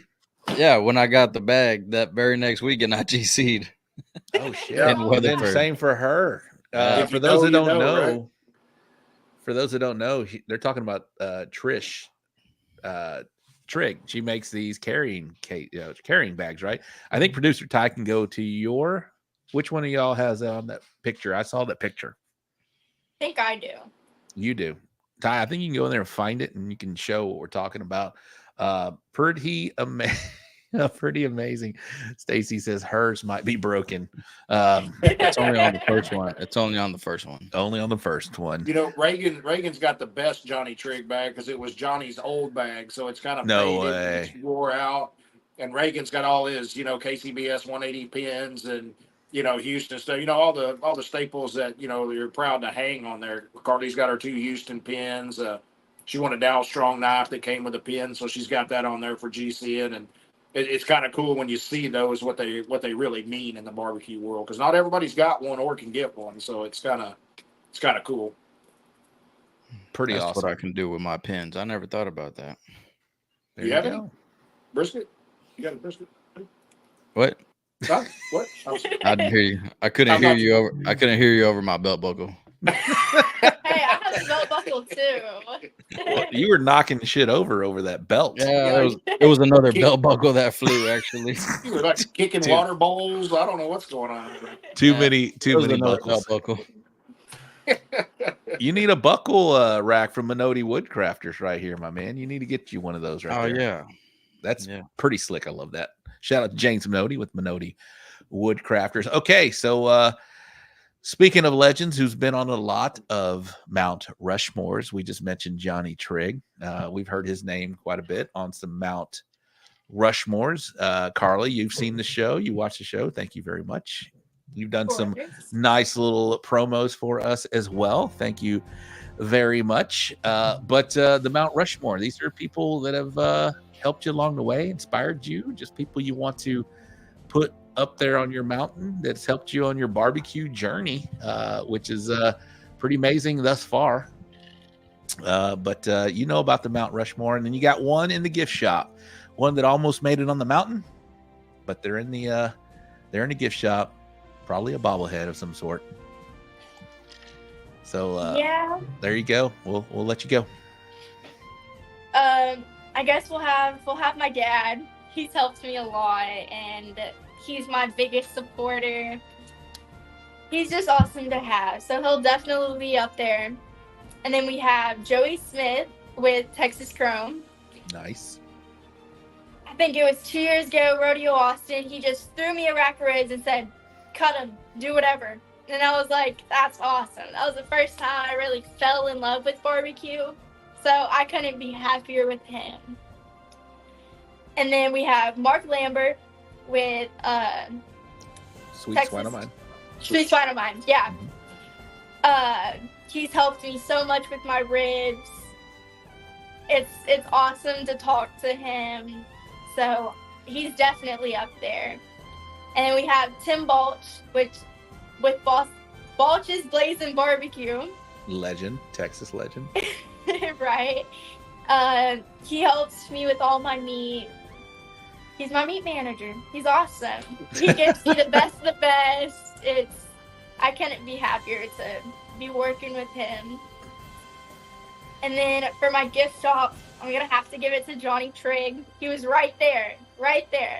But he's done a lot for me, and he's awesome just with that bag and everything. So he'd definitely be in my gift shop. Awesome. Well, producer Ty will put those on there. Your Mt Rushmore is your dad, Chuck. I don't Goes think without that one saying. count. Yeah, it does. It counts. It absolutely counts. She had no coaching, just to let you know. Chuck said, "You better put me in there. You're grounded. You ain't cooking next weekend." Brent got his Joey Smith, I'm wearing his shirt, Texas Chrome Heroes Foundation, right here. And then look what I got here. I saw Mark Lambert last weekend in KC, or a couple weeks ago. Sweet spot of mine, Mr. Mark Lambert, legendary pork cook. And Tim Balch's Blazing Barbecue. He's a Texas legend. He's also a meat man too. HEB, right? Yep. HEB meat man. That's your meat man too, Eddie? Yeah, but he's always like, "Man, I don't have anything," and I guess it's because he gives it to Karley. So yeah, we do have our own shelf in the back. He knows what we want. You didn't put Tim on your Mount Rushmore. There you go. That's probably why. That's 100%. Yeah, 100%. All right, and then your gift shop was Mr. Johnny Trigg. Pretty awesome. All right. You forgot the gumball. Not yet. We're not there yet. On barbecue. Ty, we got some music to play, right, Ty? Ty created something really cool. I like. He's on it. Let me tell you about my best friend. He's a warm-hearted person who loved me till the end. There it is. Barbecue Homie segment. This is Eddie's favorite segment because he created the gumball person. It's the barbecue homie. Talk about your barbecue homie, Eddie, and what that should be, or what it is. So your barbecue homie, somebody that you set up next to at a cook-off, or you talk to every week, after a cook-off, like, just somebody you hang around with and cook with, the homie, the barbecue homie. The homie. And who's the gumball? A gumball is your almost barbecue homie. So if Josh Hell wasn't going to a cook-off, then I'll probably call Bill, like, where you going, bro? Since Josh ain't going, that'll be your gumball, your second go-to. Bill's your gumball? Friend. Yeah, Bill's my gumball. Eddie, we even got the gumball machine. That sounds funny. We got a gumball machine in the background. Look at you, Eddie. Look at that. Yeah, there we go. I see like Bill right there. Brian Fox says he's your gumball, Eddie. You just don't know it yet. Yeah, I don't know. What kind of, and depends on what kind of gum, I guess. Yeah, right. Fruit stripes. All right, Karley and Chuck. I'm going to ask you the same questions. You're here on the show. We need your Mount Rushmore and homie and gumball. All right, Karley. I'm gonna have to give my homie to Eddie Morales. Oh, look at that. He taught me so much this past weekend. Like, I couldn't be happier that he's taught me. We were just in that trailer talking away. So I shouldn't have. Yeah, no shit. Gave you some brisket lessons, apparently. I think he was just soaking up the AC and just got caught in the corner bar. Right. Yeah, then for my gumball machine, I'm gonna have to go with Sean Leshper. Me and him, we're tight. We're always back to back when it comes to Cook's Choice. We're always right there. We always argue with each other. So he's really cool to be around, and he's awesome. So he'll definitely be in the gumball machine. Sean won Houston, didn't he? Yeah, he did. He did win Houston. That's pretty awesome. You got Eddie and Sean. Pretty good homies. If Josh tries to come after you, I'll try to stop him, but I can't make any promises. No, I appreciate that. Yeah, no, man, I was giving her a bunch of good tips. You know what I mean? Just stuff that, I think everybody should know. Well, not everybody, just my close friends. As soon as Chuck walked in, I was like, let me throw this little paper away real quick. Yeah. Right. Eddie made me sign an NDA before he left the trailer. It was kind of weird. I'll sue you, bro. I'll sue you for all the rubs you got. Shout out to Johnny Maggs, the Pit Life Barbecue Podcast. You can find that on Monday evenings on YouTube and Facebook. But he's helping out Aaron Leslie, I believe, he's helping out Aaron in Rhode Island this weekend, dragging his backline pit over there to Aaron in Rhode Island. Pretty cool. Pretty cool. Okay, Chuck, let's go back to the Mount Rushmore, my man. You've been in the game a little while longer than Karley. Yeah, I really didn't put anything together. I wasn't expecting this to be included, but here we go. I've been kind of thinking about that through the shows. My first one would probably have to be Aaron Bishop. Hold on, let me Who let the dogs out? Yeah, I had to mute my mic. My kids and the wife just got here, and my dogs are freaking out. Go ahead. So Aaron Bishop would probably have to be my number one. He came in, helped me. You know, he's been a cook for years, probably over 100 GCs in his day, and just a hell of a nice guy. And, you know, showed me how to trim brisket, showed me, you know, how to do chicken. Invited us into their camp to help with cook's choice and stuff along the way, and so he's always kind of been there to hold my hand.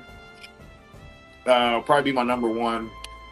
Number two would probably be Chris Davis. He helped me with my first cook-off in West, and I was able to manage. He ended up GCing it, which meant a lot for him to come help me most of the day while he still got his stuff going on, and that meant a lot for somebody to come help me during the middle of a cook to a new guy that was struggling, and managed, I think, like a third or fourth place bean call that day. So that was a win in my book. And let's see, my third.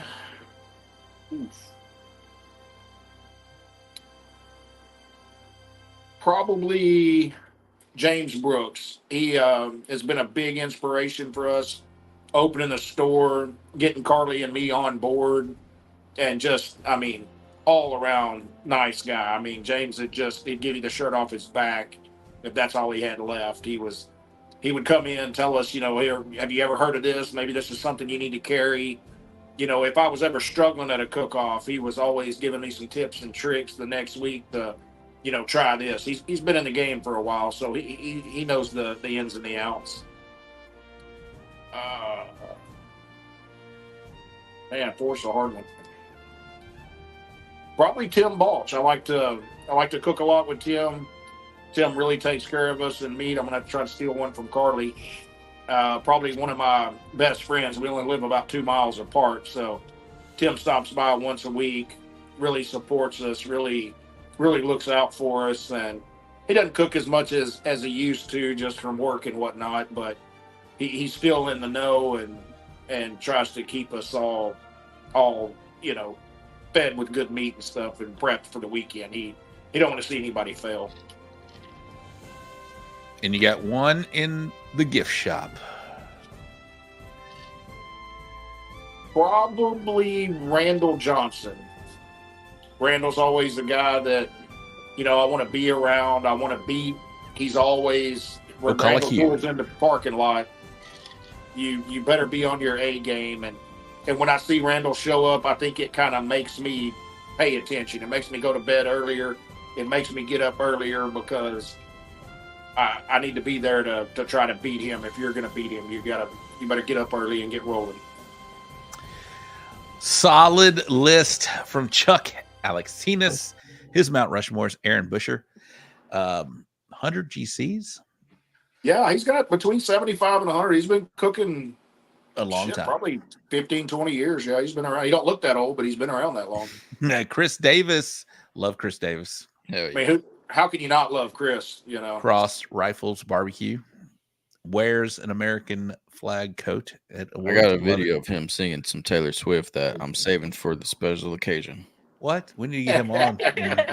we need to get him back on. He's been on the show. We need to get him back on, and we need this Taylor Swift video. James Brooks, nice drum builder right there, Mr. That's James Brooks. Who'd I miss? Randall Johnson. Randall Johnson. No, I missed one. Tim Balch. And then gift shop was Mr. Randall Johnson, Ocala Q. Yeah, that guy, you got to be on your game if Randall shows up for sure. Yeah, Randall's a hell of a cook. For sure. Carl, I got a funny story. I was talking to Bill Purvis last week, and there was no CBA events. And so he was like, Bill, where are you going? And he's like, well, I'm gonna go to Rogers. And I was like, is that Outlaw? And he's like, yeah, that's Outlaw. I said, well, the only one you got to worry about is Karley up there. And and he's like, yeah, no shit. I got to worry about Karley. No disrespect to anybody. I was just joking with Bill, but yeah. And I didn't know Eddy was going there. Or Reagan. That turned out to be a huge. I didn't even know Reagan was going.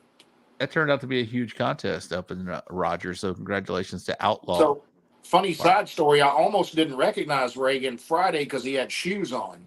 Yeah. What? And I'm like, what's going on with that? He had stepped on a mesquite thorn and spent like 2 hours in the trailer digging it out. And he said, I got to wear shoes when I go to turn in. So. I walked past his twice for it. As soon as I pulled up, he was limping. He was like, man, I got a fucking mesquite thorn. And then he sat down and messed with his trailer, and one went up his fucking ass. So it didn't go up his ass, right? It went and around it, I guess. It poked him. Reach around. I heard reach around earlier today. I fucking ran. I left. So all right. I gotta go. I ain't helping you with that one, sir. Karley, who's your who you looking out for in Outlaw right now when you show up into a contest? Because I'm sure like I mentioned, your name is now one of those names in Outlaw people are looking at. Yeah, I've been looking out for whenever you see Aaron pull up, he's been doing good with Outlaw. Which one? And Leslie. Leslie, Texas Old Dust. He's been doing a couple Outlaws. And then we've got Bud Brown, who's been killing it lately. He's in the comments. I saw Bud Brown. Welcome to the show, Bud Brown. Thank you very much. Was he there this past weekend? He was there. Yeah. Was he? I think he's sitting fourth in points, so he's, right there for the segment. Yeah. We've got There's Bud Brown right there. Circle back to margaritas. Yeah, absolutely. You got Tim Ash. He's been killing it. Timmy Ash, world champion, brisket cook at the American Royal. Absolutely. Stephen Peacock. He's in the comments. Wyatt, they've been killing it. Does Justin cook? The president, is he cooking? West. He's had a lot of baseball stuff going on and some rib stuff. I think he's the last one in this segment is up in Oregon. I was trying to figure out how to get Karley up there for that last segment, but they're only guaranteeing $2,500. But I hadn't talked to the promoter to see if there's any added money, and I'm like, man, that's a haul. So that one looks cool though. Is that the Icebox one? Is that the one? No, it's like in August. No, that's KCBS. Oh, okay, all right, yeah. My bad. So I think him and Tim are going up there for that one, kind of helping out, and I think they're both going to cook that one. All right, guys. So it is a holiday weekend. Eddie, you got something? Sorry. I was going to say I was going to go to that Icebox one. It's in Sweet Home, Oregon. Well, I was going to look, I was going to register. I was looking at flights and everything, and my wife took off of work. And then I go to the page, and it's a fucking Sunday cook. Really? So Friday, SCA. Saturday is like some cook's choice or people's choice or some shit. And then Sunday is the KCBS event. So that's why I'm not there. Yeah. That was it. How can somebody like myself go to the Pacific Northwest, fly? Shout out to Darren Ward this weekend, by the way. Oh, yeah. Killing it. He went to Idaho with one drum and won, and he got an automatic bid to the Jack. There's Stephen Peacock. Thanks, Karley. You're a great competitor to go against. Absolutely, she is. Eddie, how can somebody just say I want to go to Rhode Island this weekend and compete? Man, just do it. But I don't want to carry my shit. I want to fly there. Man, just ask on Facebook. Say, hey, I'm trying to do this, or talk to somebody. Somebody's going to know somebody. Yeah, the promoter usually has something because they expect a lot of people to come in from out of state. Somebody somewhere's got a couple extra drums or something. When I went and did that cook-off in California, the promoter asked me if I was going to drive or fly. I was like, well, I'm going to fly. And she said, okay, let me talk to some people. And then maybe the next day or a couple hours later, somebody called me and, Aaron. There's AA Ron. What's up, Ron. bitches? Look, your logo is front and center, my man, right there. Yeah, so I got a call from somebody, and man, they were like, "Hey, the promoter said you might need something to cook on. What do you need?" And he got me everything I needed. So, yeah, the promoter would definitely talk to the promoter first, and then post on Facebook. No, it ain't the money. Ain't the thing. I need something to cook on, Mr. Perriman. That's what I'm talking about. How can we arrange to get something? Yeah, just put it out there on Facebook. And people like myself, which has the So Smokin Gooder Show, we can share it if you guys want to travel a little bit. Yeah, I could post it on the show, and if I wanted to go do something like that, which I will, I would love to go to the Pacific Northwest and especially right now, have some 50-degree weather instead of 100-degree weather. Oh my god! Phil said it was pretty fucking hot. Yeah, really? Okay. Shout out to Phil right now, doing it up there. Karley, I asked you a question earlier. You're a young lady doing this thing, having some very nice success now. You see a lot of these barbecue shows that are airing right now. I think this is something you should probably try to pursue. Is that something that you've thought about, or maybe wanted something like that if it comes along? Yeah, we were just talking about that, earlier this morning?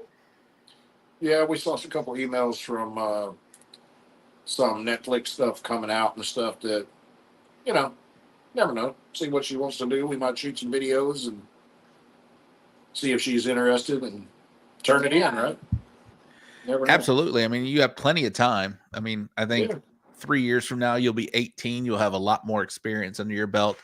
I think you're a perfect candidate for, if anybody's watching right now, keep an eye on this girl right here. She could be your next Food Network or Netflix star. I think you really could be.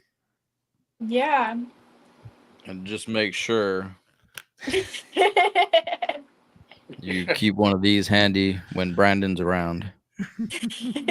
So there was right there. Tongue still watching Chef Tongue. He was just on. He is on in 1 hour. He will be debuting on Netflix's barbecue show.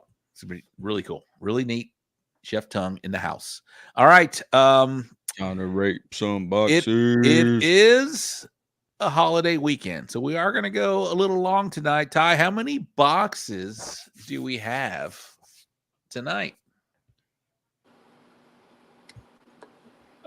Good news. We've only got 9 boxes, so okay, it should go pretty fast. Rape my box. All right, so you guys have seen the show. You guys know what we do. We post a box. We're just going to keep it up there. The Gooder Gang's going to do their thing. Rate it from 10 through 7, which is CBA rating. 10 is excellent. 9, very good. 8, fair. Bro, you can't just score that box out like that. Eddie. That pause, 8. And 7s are personal. 7s are something you don't. All right, here we go. Oh, Chef Tongue. Karley's coming with the hogs for the cause. This is a really great deal. We'll talk about that in just a minute. But all right, first box is a brisket box. This is definitely a CBA box. We got brisket and we got some burnt ends in the house. This is a we do poker faces on here. There he is. There's Josh Hale. Let's instead of score, he spelled kill wrong. Let's rape these boxes. Trumpet Masters in the house. Pit Life Barbecue Podcast with a 9. Brian Fox with a 9.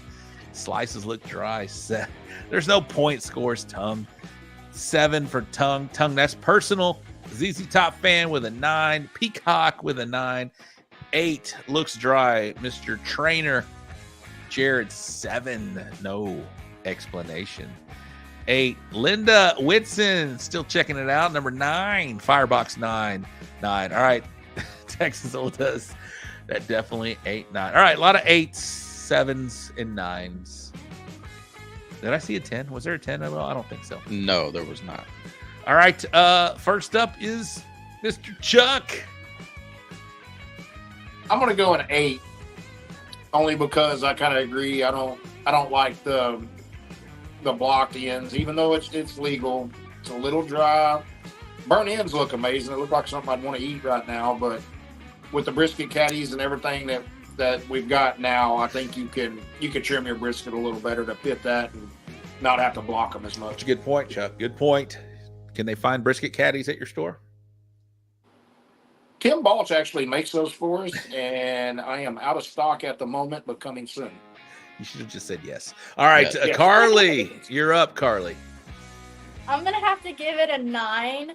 I agree. It kind of looks a little dry, and just the blocked ends, I'm not too much of a fan of. But yeah, I'm gonna have to give it a 9. 9's a good score. Yeah, I'll go next. I'll give it an 8. Just not a fan of it. I hate the blocked end. Just not my thing. Even the burn ends need more sauce. If you're gonna do burn ends, I think those need to be a little saucy. Yeah, it's a little cooked on, but yeah. Eddie, you're up.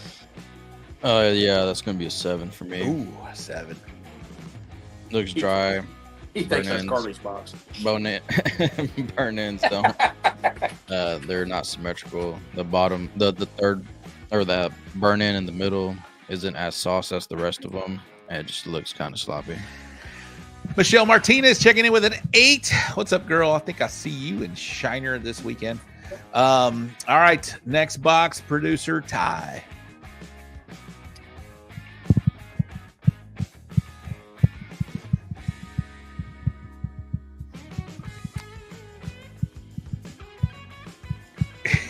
Brandon Perriman claiming that dry box was 3rd in Seguin. Try again, folks. It probably tastes good, but it didn't look good. We're all here for constructive criticism. We're just doing it. Okay, here we go.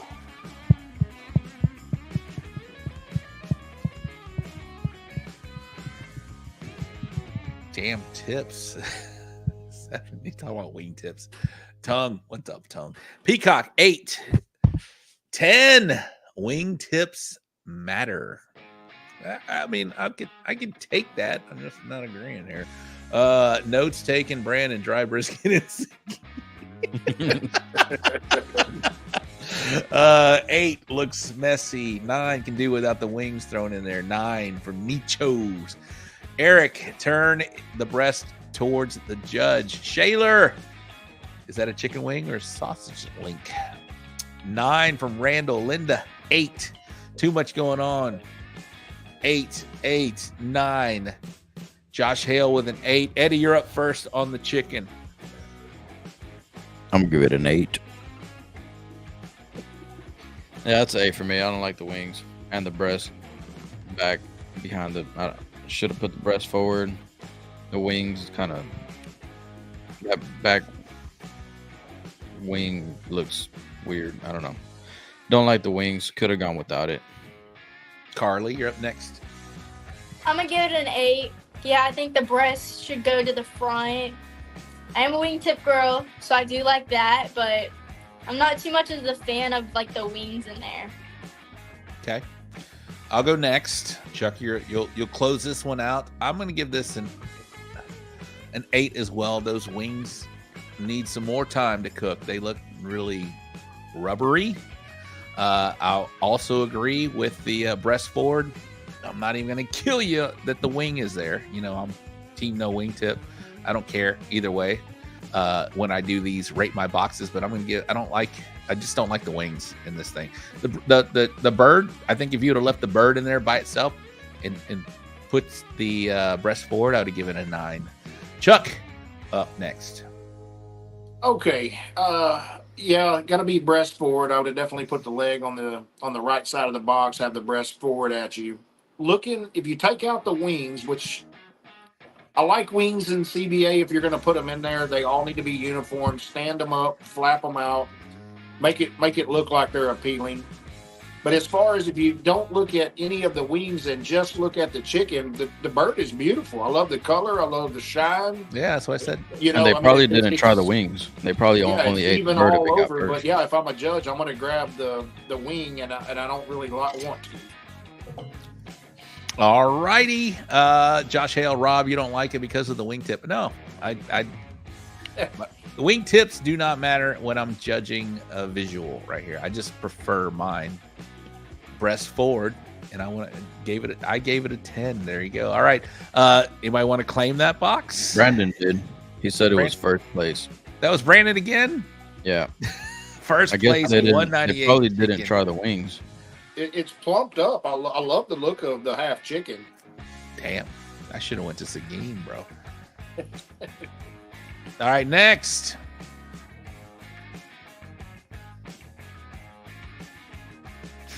I hope this ain't Brandon's box. Brian Fox says Brandon's going to unfriend us all after this. Wings were the best part. I agree with you, Brandon. I mean, I'm sure it were, but it just didn't look done. Yeah, it's just an appearance. Wish we could taste it. Congratulations. Yeah, okay. chill. Yeah, he's Tongue win. Chef Tongue with a 9. The dude with a 9. That hair. Trainer. Gotta love Trainer. Firebox Barbecue, welcome to the show, my man. Continue. We do this each and every Wednesday at 8 o'clock Central. Jared, well, shit, I'm scared that might be Brandon's first place. Pork. Oh, actually, 9. 8. Money muscle needs to be more round. A lot of 9s here. A lot of 9s in the house. I'll go first. I'll give that a 9. I want to eat it. It looks good to me. Can't give it a 10 just because I don't like the choppiness of the first left slice or money muscle. Just a lot going on there. A 9 though. I would definitely want it. I'll go Chuck next. Yeah, I'll go a 9 on there. I'm not a big fan of the shred in the middle, but I'm like you. The bottom left looks like it's blocked and not round like the rest of the muscles are. I think they could have put that block in on the bottom and it would have looked perfect. If they would have just turned that 180 Yeah. almost in that box, you would have never seen it. Yeah, it would have looked perfect. It would have looked just like the one on the right. Yeah, absolutely. Karley? Yeah, I'm gonna have to give it a 9. I love the color. The color is beautiful. Yep. But yeah, like y'all are saying, I'm not too fan of the shredded. Okay. Or pull. Eddie? Yeah, I'm gonna go with the 8 on this one. Why? I hate the color. Do you? Yeah. It looks like they just set it for too long and it made the meat turn colors. And this has happened to me before whenever I set my sauce for a little too long. I don't really care for the shredded, and yeah, it's all uneven, ununiform. And you got 3 muscles in one money muscle, so it's not really a money muscle. It's like a. What do you mean by that, Eddie? So that we can educate. So the money muscle, I'm gonna take a guess here. By the looks of it, it looks like it's the top piece, right? If you're looking at the bottom right, if you're looking at the bottom right, the Bottom right would be the money muscle. And then the other ones, I don't know what the hell they're called because I'm not a pork expert, but Josh might know. But yeah, you got 3 muscles in there, or two or three muscles in there, which makes your medallion look bigger, but it's not really a money muscle. So it's like the toes are still attached. Man, it's like the tubes and the toes and the feet. So I can be a little more helpful here. That left slice right there. You see that bottom fat seam on the far left there? If you cut that off, the top of that is your money muscle. The rest of it is not. If you would have just cut that off, yeah, it's going to be smaller. Yeah. But that is your true money muscle. Yeah, the one on the right has a lot going on over there. All right, next box, please, producer Ty. And I do the same thing, but I try to get more of the money muscle on there.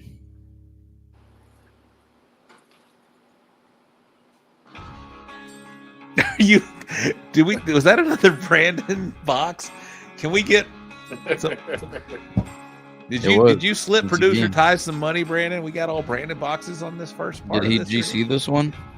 Tubes, and it was 5th place in Seguin. Those boxes were actually left over from last week that I didn't get on. So okay. he may have submitted double this week. All right, I thought he slipped you some money, Ty. Brandon, did you see this event? Because I mean, yeah, Brandon. You kind of had to, right? You got a Brandon's a good cook. He won Yeah. our rib cook-off up here. So, Brandon, he's a hell of a cook. Brandon is a hell of a cook.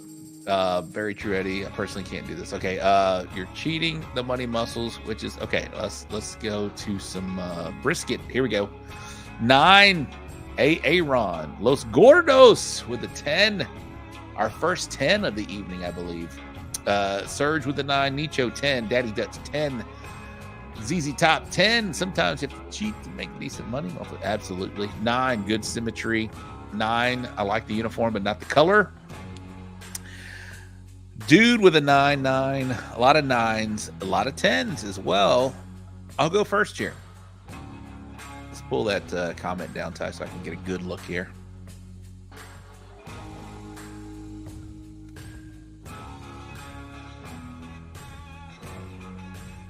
I'm gonna go 9. I like the uniformity. Sits in the box very well. Borderline 10 for me. I'm not a fan of that fat on the right side of that very first slice. That's all. 9. Eddie. I'm trying to find something to hate about it, but looks pretty good. I'm gonna give it a 9. It looks pretty tender, actually. If you have to find something to hate about it, you should give it a 10. No, it's not a 10. I don't love it.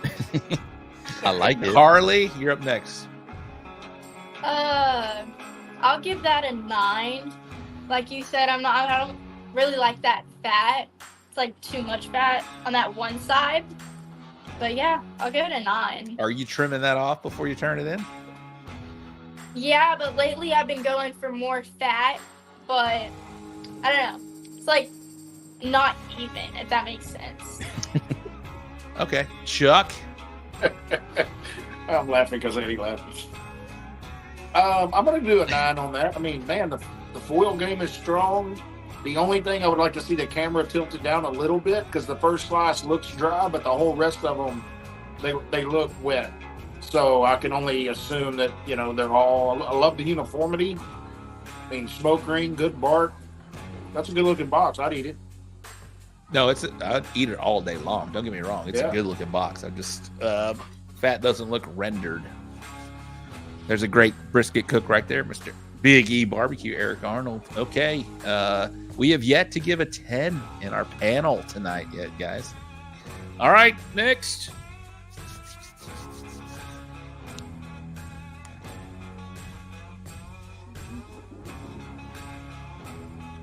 That is a full box of ribs.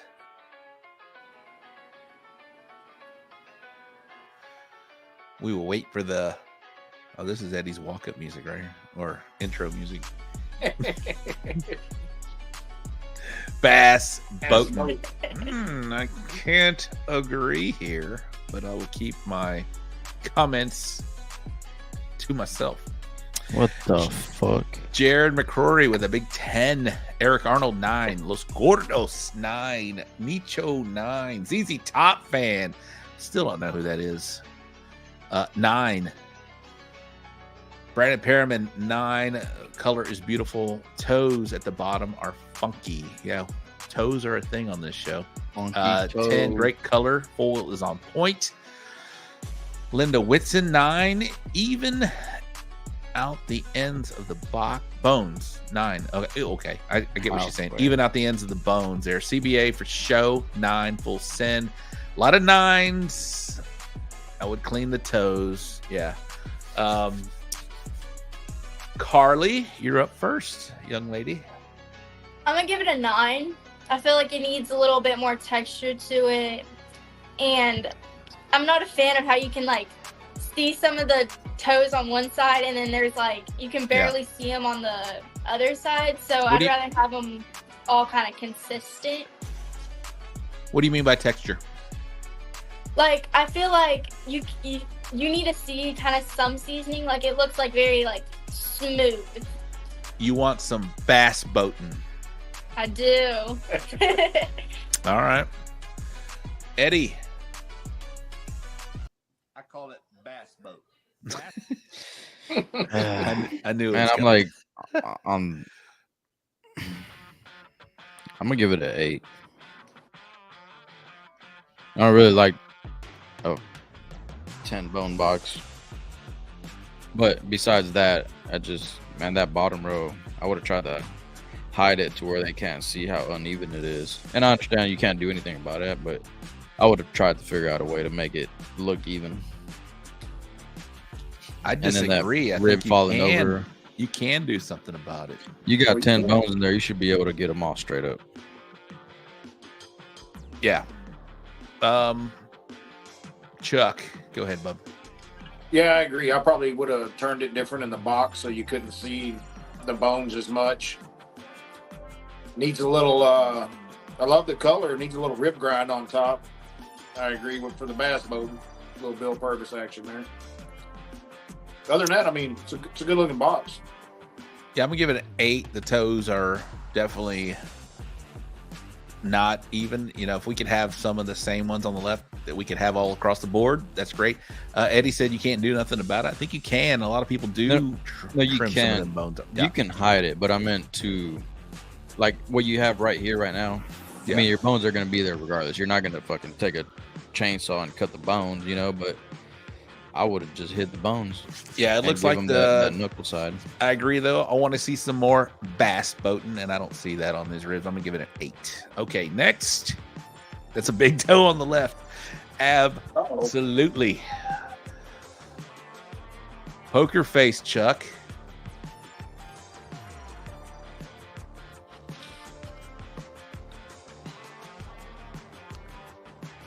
Got us a chicken box. Could be IBCA.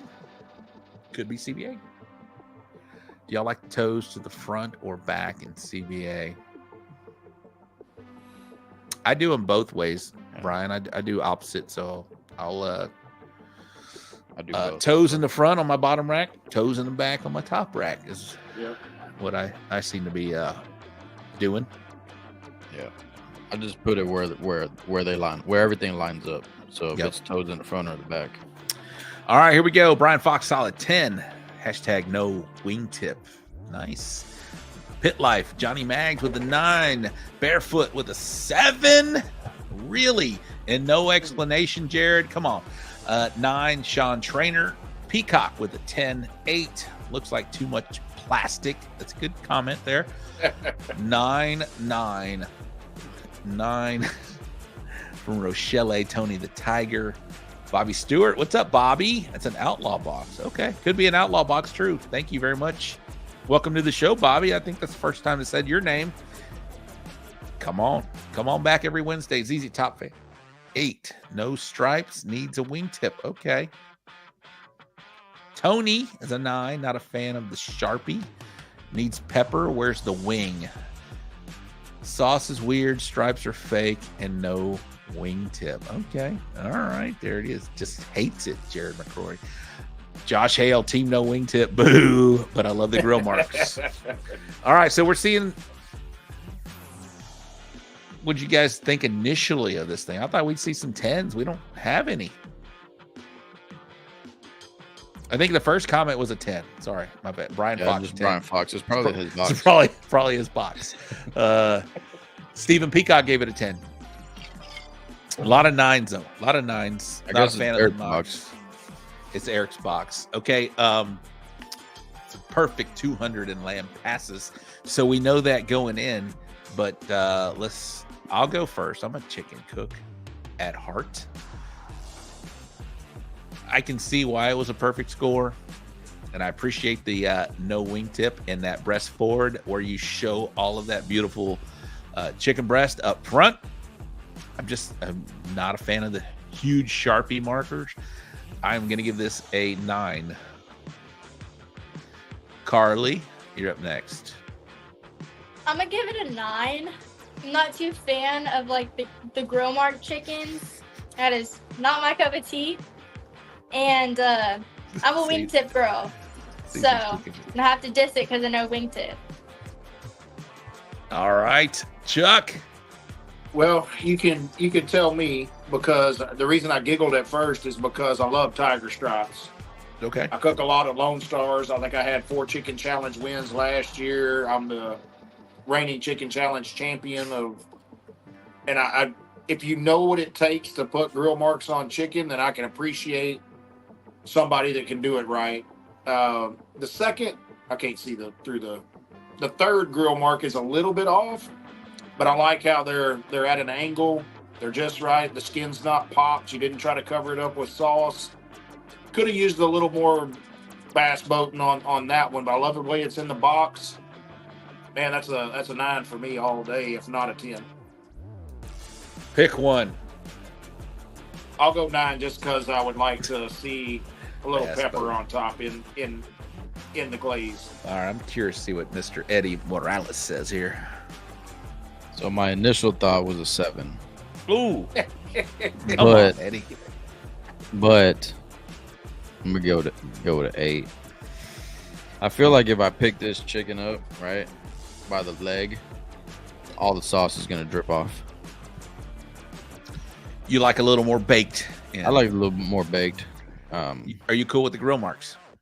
I don't like these grill marks, honestly. A little dark. I mean, they're okay. I mean, they're not the best, but they're not the worst either. I've seen worse do good, but I don't like the burnt wing. You took off the wing I'm tip, okay but with you that. still got Tells a me burnt wing tip, Tells me it's done. That I have no question that tell this me is a it's done. done bird. I appreciate the no wingtip. Look at Sorry, that Eric. beautiful freaking breast. Why would you want to cover that up with a wing? All right. I mean, I get it. Some people say it looks. Karley, why don't you like the wingtip or no wingtip? I feel like a chicken's missing without a wingtip. I think it just adds like an extra wow to it. Eric's So. saying it does look fake as fuck. That's his bird. By the Sorry, way. Eric. Those What a comments like that just make it go up in value, I think. Perfect 200 right there. Yeah. Many go. 200s I'm without sure the it tastes wingtip. great, It's not going to kill you. Show them I'm to sure me. it All tastes right. great. The old bird it is. Producer Ty. Our next box. And happy 4th of July think we've weekend, seen everybody. this I think 7. we saw that one. We saw that 7. I'm sorry, Brandon. My bad. Eddie. Brandon's sending it back in, hoping for better scores. Try it again. We saw that one too. That's it. He did Brandon. send in double. So yeah, I had him left over from last week. What? That's it? Yeah, that's it. That's all we got. On a holiday weekend? Can we get a couple more? If I want to send in the Martin Ty Cobb, we'll get a couple more in here before we Eddie, get send out your of here. brisket box from Rogers. You got anything to send in, Eddie? I didn't send any. Vanessa, send Karley's brisket box from Rogers. She sent it? Send it to Martin Ty Cobb. Because I think it is a holiday weekend. We can go a little longer anyway. Are you guys okay? Are you guys okay? My brisket looked like shit in Rogers, so. Well, it's 12. Come on now. What we make of it? I'm trying to get to it. If you guys want to go a little longer, it is a holiday them- weekend. It's almost Give like me them 7. I did see that one. that is some. That's a rare dolphin right there. I'm ready for the 7s. I'll give myself a 7 before I even look at them.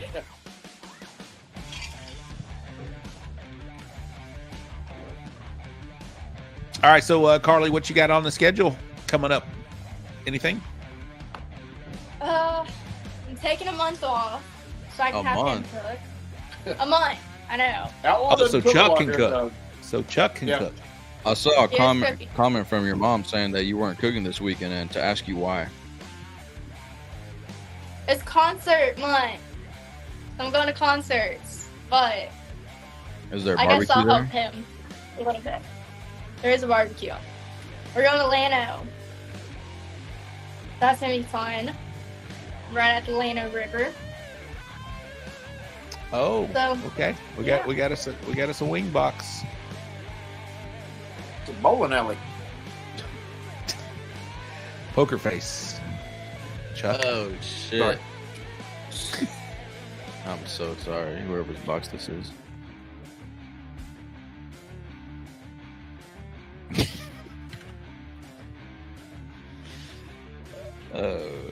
I'm laughing at my phone, not the picture. I don't believe you. Yeah.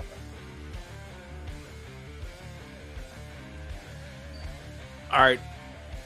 We're going to go Chuck, Karley, Eddie, and then I'll be back for this one.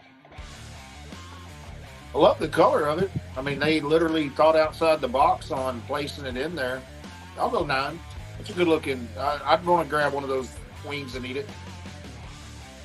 I'll give it a 9 too. The color is pretty, but I feel like you can kind of clean up that box a little bit because I see like some juices. Yeah. Make it look a little prettier. It is way out of the box. I've never seen anything like that. Yeah, definitely. They definitely did think outside the box, and I'm still gonna give it a 7. Maybe kind of stay in the box a little bit, but man, I guess yeah. You know, if that's what you were going for, you nailed it. Yeah. But yeah, I want to go bowling now. That's, yeah, I mean, maybe if you'd have put 5 in the back, then 4 staggered, 5, then 4, then, fill that box up. A lot of wasted space, but I'm trying to figure out how that first wing is staying up. Man, they got them anywhere glued you in move there it. good. Yeah. And it was probably, I don't know, somebody's going to say it was first place and somewhere. That's usually how it goes, but I'm not a big fan of this box. Not a big fan, but I would like to try them. Yeah. Yeah, they look awesome. Yeah, I'd eat one. Foil was tight. Who still has wired headphones? Who's up? Me? Yeah. Yes, sir. Okay, I'm going to give that an 8. Ooh. Why? They don't look done. We gave it all 10, Robs. What the hell? Explain yourself. I just did. They don't look done. I not a fan of that. Although it's a definitely a unique layout. So, all right, we got a couple more. Ty, how many we got? Oh, nice. I mean, nice. We have more boxes, not nice brisket. Poker face. Poker face.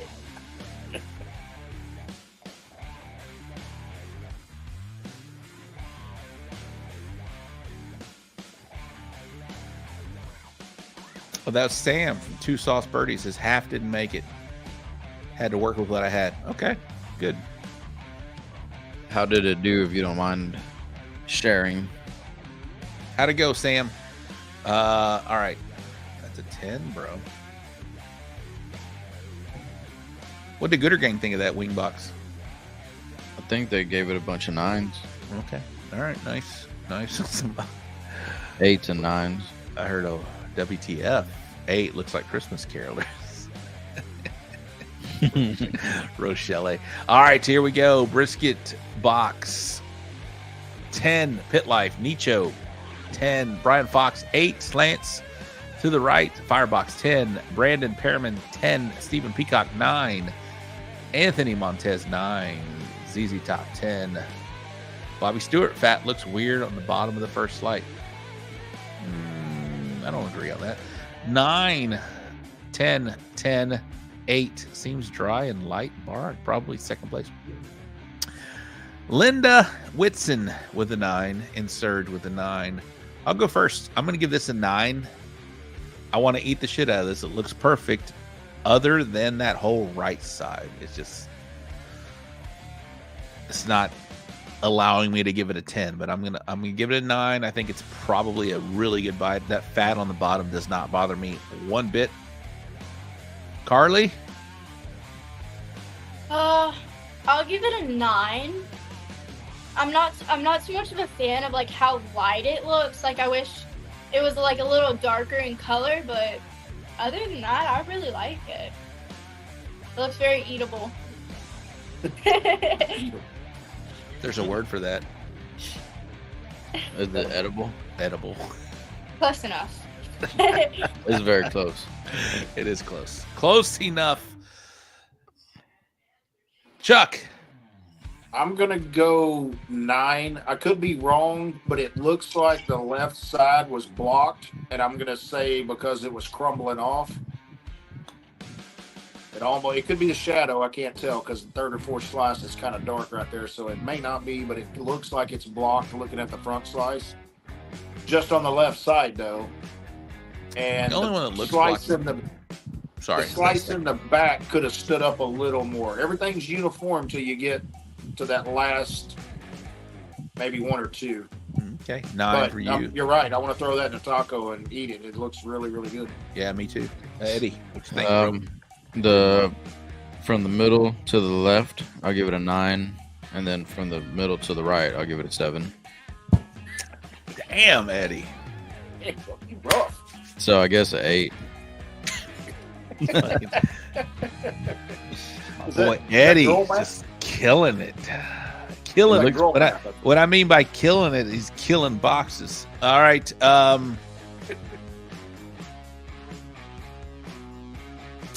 We got another box tie? Non-sanctioned box.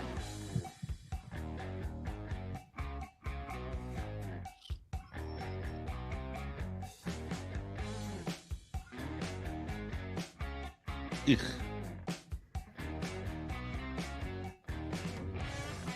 Sorry, bro. Now that I was saying That's on 2 something. apologies for tonight. I got one more. You got one. You got one more apology. I got one more apology left, and it ain't going to this box. Come on, bro.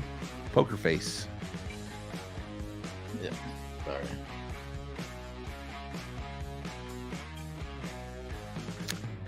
All right. What's the good ring saying here? 8. Belle Clark checking in with an 8. ZZ Top Fan 8. Rochelle 8. Linda 8. Need more attention.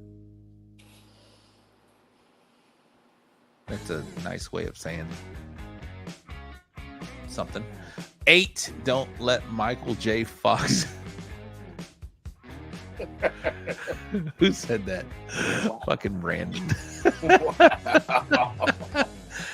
Shout out to Michael J. Fox, one of my favorite actors back in the day. Y'all started off. I'll go last on this one. Be right back. Okay, you'll go last on this one. Chuck, you're up first. I don't know if you've gone first yet. Yeah, I mean, not a fan. No foil is a little odd. Well, it's non-sanctioned. So Could be don't worry about that. Don't worry about Okay, that. I thought that was before. Yeah, the slices could have been a little more even. Looks like on the first left one is a little bigger than the rest. Could have been a little more uniform. The third one, you can see where the fat came through and really didn't hold on to the rub. It's a little splotchy. I think if it would have been trimmed up a little better, that might have been a 9, but I'm going to give it an 8. Before we go any further, producer Ty, come in here real quick. Are you cool? We're at a holiday weekend. Are you cool going to 11 o'clock? We got 30 more minutes. Oh yeah, I'm good. All right. We're going to go to 11 o'clock. So if you guys want to send in some more boxes, you're welcome to. This is a lot of people's favorite part of our show. So send them in and we'll go. Or Chuck and Karley, you guys going to 11? Yeah, we're good. Yeah. All right. I'm sure Eddie is.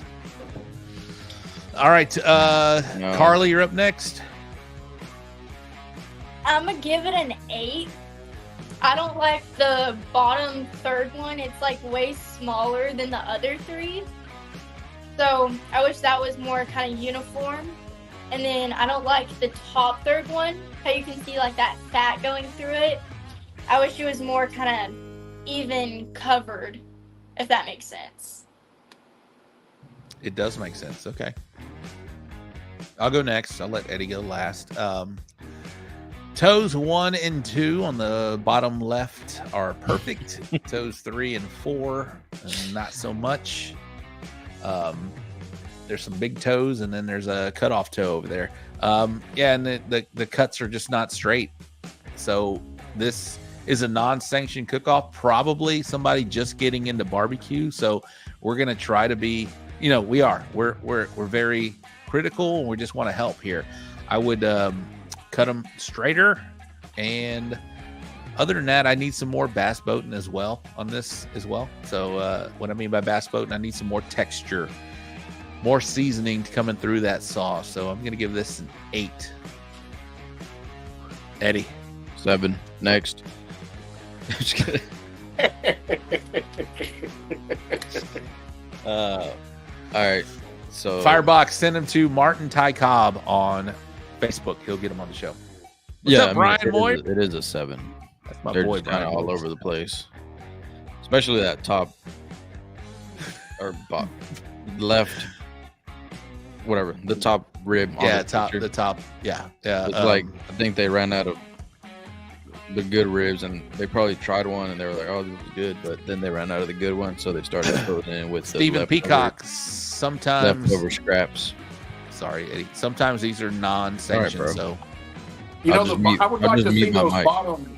I'd like to see those bottom ribs that they covered up. They almost look more uniform than the ones we're seeing. They kind of do. that's a good point, Chuck. Good point. All right, producer Ty.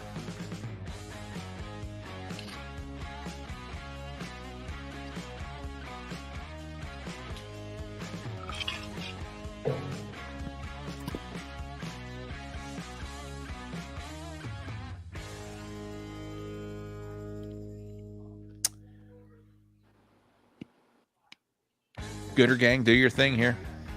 Ocho. What's up, Max? Smoke barbecue right there. 9 looks moist and edible. 8, left side of the brisket does not look even.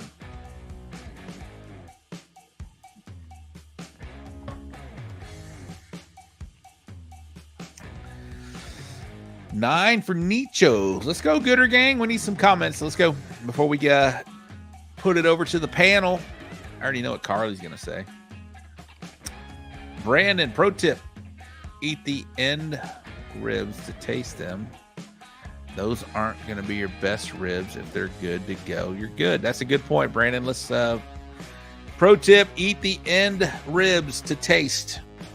Those aren't going to be your best ribs. They're not going to go in the box. So if they're good, you're That good. also means inject your end ribs. Also, if you're gonna taste them. Are you not injecting your end ribs? I don't. I do. Hot dog. I inject the full slab. I never know if I I've, will I've never- sometimes had to put them in there. No.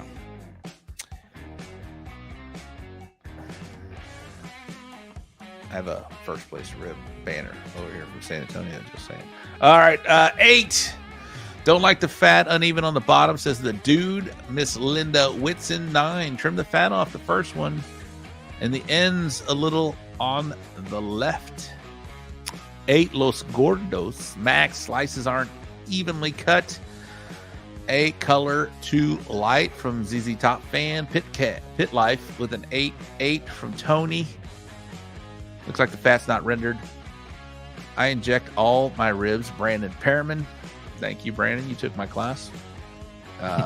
Just kidding. I have no class yet. I need to win more, apparently, or one. Bill Clark, 8. Trim the fat, even if you're leaving it on. Okay. 8.5. There's no half scores, Firebox. I know you're new here, but I appreciate you. Brandon Perriman, I have a first place rocking a Texas Rib Cook-Off trophy. So he knows what he's talking about. Karley, You're up first, young lady. I'm gonna give that an 8. I don't really like that fat. It's like super uneven, and it's like all like kind of pushed to that right, so I wish it was kind of more in the middle. And I don't know. I'm not that much of a fan of how like uneven the left side is. I thought you were going to say something about the color. I kind of like the color. I like how like it's not super dark, but it's not super light. It's like I kind of like that color. Okay, nice. Chuck, you're up next, sir. Yeah, my eyes keep drawing to the left side where they don't look quite even. Looks like that last slice in the back, something's going on with the bark. It looks like a couple little peppercorns kind of feathered throughout. The fat, yeah, it could have been cleaned up a little bit. Almost looks like a shadow, but it looks rendered to me. I mean, it looks like that fat would melt in your mouth. I mean, shiny, it's not too dark, not too light. I'll go 9. I'll go next. Slice number 2 is just calling my attention over to it. And then number 1, the whole uneven on the bottom is just, my eyes just go directly there. So I can't give it a 10.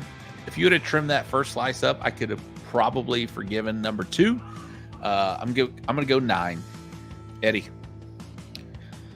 I'm going to go with an 8 on this one. First slice, I don't mind the fat, but just kind of line it up to where it's even. You know, you got a straight line. That second slice, obviously, I mean, it draws the eye to that left side of it. The last slice, yeah, it's a little dirty, but no big deal. I'm fine with that. I know Chuck mentioned that. It looks tender as shit, though. Oh yeah, it looks does like look a good eating. I want to put that in a taco. Let's go. Next, producer Ty. You know, that was actually my 8th place brisket. That's yours? That's what beat Eddie? Yep. I knew that was hers. I saw. So Karley, what do you think? What do you think about the constructive criticism? Now that I'm looking at it, I agree. There was some things I could really change about it, but yeah. So what do you think about that? We were talking about that. My eyes just draw to that first slice. If you would have just trimmed it straight, I'm fine with seeing some fat, but that little. But it almost looks like that foil too is giving a weird shadow. Yeah. I'm fine with foil though. I feel like the fat is kind of bent out a little bit. Yeah, like on the left in the front, and then Yeah. right kind of in the middle toward the right, and then the far right. I'm fine with seeing some pepper on my slices. Like I know Chuck mentioned something about the top ones. I'm cool with that. I think that just it's like texture. It's like bass boating on a rib. It's It just doesn't almost like bother you can't me. see it on any other one except for that back one, and it could be True. the angle. True. All right, next.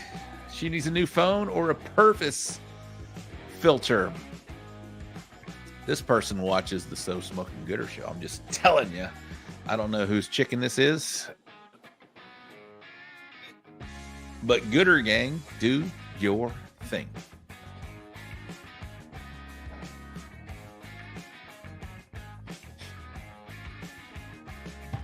Did you get kicked? No. ZZ Top fan, you will never get kicked on this show. 9, don't like the chicken that light. Brian Fox. What's up, Brian? Brian, did you get a new trailer yet, bro? Sean Trainer, deformed, but a 9. He had to rig up the back door because his pit was too big. Look. Oh, that's right. I did see that. Look at that beautiful breast forward, though. Come on. 9. A lot of 9s coming in. Solid 9 if we're not judging the full. We're not judging the full. Jared, well, no wingtip. So I already started with a 9. Jared, how you doing in chicken, my man? Just asking. Linda, 9 color. Roy Austin, that is our man from Dispatch Tree. We got some very exciting news to unveil. Not tonight, but very soon. Brian, yeah, I just got back from Georgia with it, and they didn't measure for the Outlaw. Fan, not a fan. Bobby Stewart gives it an 8, apparently. Brian Moyer's in the house. Is that glaze or sauce on it? What gives it that shine? Newbie question. I'll explain that in just a minute, Brian. 9, like it. A lot of 9s. Okay, not. Did I see a 10 at all? I don't think so. A lot of 9s on here. Eddie, you're first. I just wish the sauce was a little, maybe cooked on a little longer, but it looks great. I'm gonna give it a 9. Wow, a 9 to Eddie is a 10 for everybody else. Yeah, that's a 12 for Eddie. Chuck, you're up next. Man, I love the plumpness of it. The leg is just really plumped up. That breast is just, I mean, look how uniform it is all the way across.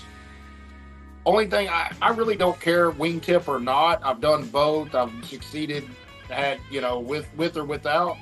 This one almost seems like it needed the wingtip just to kind of complete the bird. It almost looks, I hate to say it, it almost looks too perfect without having a wingtip. It would have made it look more like a bird, if that makes sense. I'll go 9 on that one. Easy. Karley, you're up next.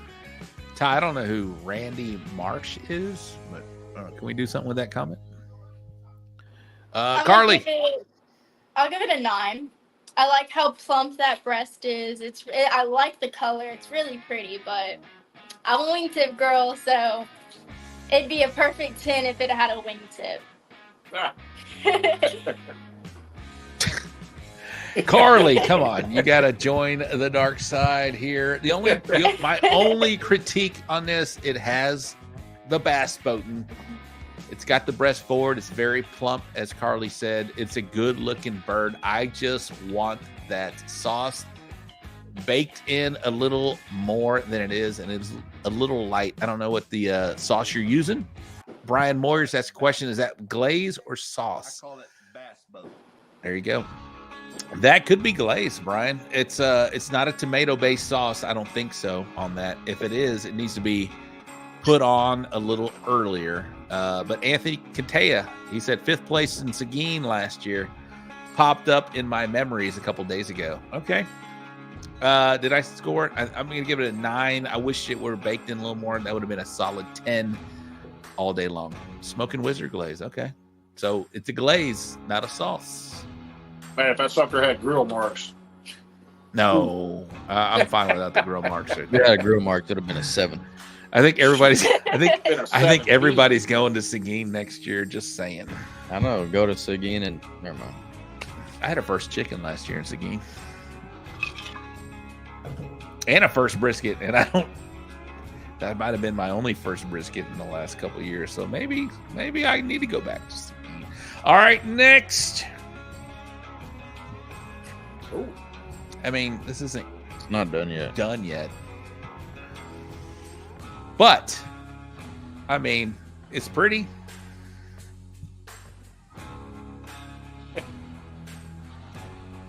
Circle back. Oh, all right. I'll love this. This is cool. We get something different here. We get a dessert box. CBA, obviously. Brian looks dry on the pig. We get a dessert box. We got some blueberries. We got some raspberries. Are those peach rings? Probably. No. Those are not peach rings, bro. What are they? It's that's the dessert. Might be like flan or something, or it could be a flan. Oh, if it's flan, I know whose it is. Flan or cheesecake or something. I know everybody's giving this a 10. Yeah. Good color, symmetry. Sorry. Symmetry. Rochelle with a 10. All right, Karley, you do dessert, Karley?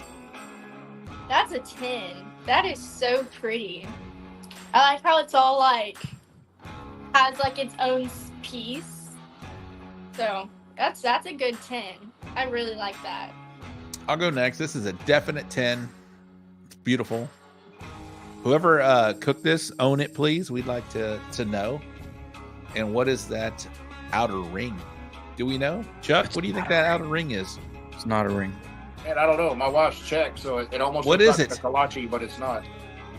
It's just the color of it, the top Yeah. from when you cook it. Looks. What? It's not a ring. If you take off that little glaze and the raspberry, Is it's it like the a same tart? color. Is it like a tart or like filled in? It looks like flan. It does. Okay, well, kinda that's a does. ring of flan. It's not a Like ring a- though. That's just what the whole top looks like.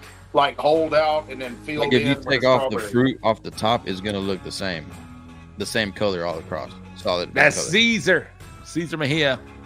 It's Hey, was that Okay. was that from Dallas, Caesar? Was that or was that where'd you cook that? Tangerine. That's hers. That's his. Caesar. Huh? Um, Yeah. You know, the sauce could have been cooked up. No, I'm just kidding. That's a 10 all day. I'd like to see a little back button on this one. I don't like that first blueberry on the loose That left. first blueberry doesn't It's look terrible. Like I would have Yeah, preferred it on the blueberries aren't symmetrical. No, that's really good. Good. Very nice. That's a 10 for me. Yeah, that's a good Yeah, one. please bring some to Shiner this weekend. That'd be nice. That'd be nice. Yeah, Caesar. If you can make that in Shiner, I'll be I your like the friend. dessert boxes. I do too. All right, okay. Poke face.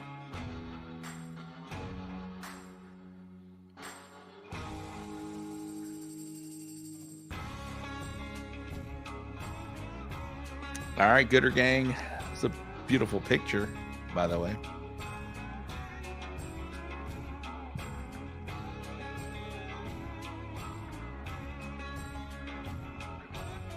All right, we got about 10 to 15 minutes left in the show. We'll wrap up the last few boxes. And we'll give some shout outs to Karley and whoever supports her, and then we'll wrap up the show. Thank you guys for tuning in. We got 50,000 people still in, but we're not done yet. All right, Gooder Gang is checking in right now. Roy Austin, 8. Sauces are not even. Los Gordos with a 9. 8. Nicho, uneven. And sauce not set. 9 for Brandon Perriman, color too light. 8. First right should be buried. 7. Sauce brushed, uneven portions. All right, 7. Linda with a 9. Needs more kale. I think that's lettuce. Yeah, that's definitely a leafy green lettuce. Not enough sauce. 7, very light. 8. Well, I'll go here. I'm an 8 on this. I do not like this at all. Just the splotchiness of the slices and the unevenness on the right side. The left side looks perfect. I mean, other than the color, perfectly symmetrical and lined up. The right side was either rushed or just not the same. 8 for me. Chuck, you're up next. I want to start off with, if you're my customer, I love you. Please come see me. But cheesesteak belongs on a bun with provolone. Just real uneven. What do you got? All right. What's your score? I'm gonna go 8. I just looks like, you should have at least dunked them and not brushed it. I'll let Karley go last because I already know what Eddie's going to do. Eddie, you're up. I'm gonna go the 10. No, I'm just kidding. 7. I'm gonna go a 7, and I don't care. I mean, all right, if you can't get them an even shape, that's okay, I guess. But I feel like if I take a bite of this, nothing's gonna happen to the piece of meat. Like that shit does not look. It looks like it's very tough, and maybe it's not. It just looks like it. We're going appearance, right? So, yeah. Yeah. No. All right, Karley. I'll give it an 8. I don't like the color. They look like dry. besides the front two on the right side. Well, you Those can look see the saucy, dryness. but the rest just look dry. You can see the dryness through the sauce. Yeah. Is that James Brooks from Brooks Drum checking in right there? That is Oh, him. shit. Carnival cruise ship type of pork. That's at the Okay. Guy Fieri Pork Pig Palace over there James just had last week. Ty, how many we got left, my man? 3. 3. All right, last 3 of the evening of the 4th of July weekend.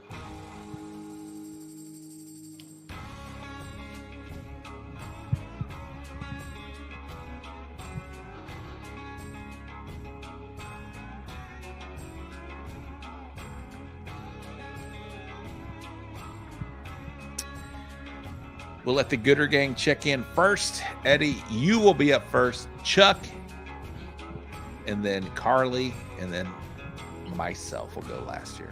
8 from Pit Life. Johnny Mags in the house. Let's go, Gooder Gang. We need some comments.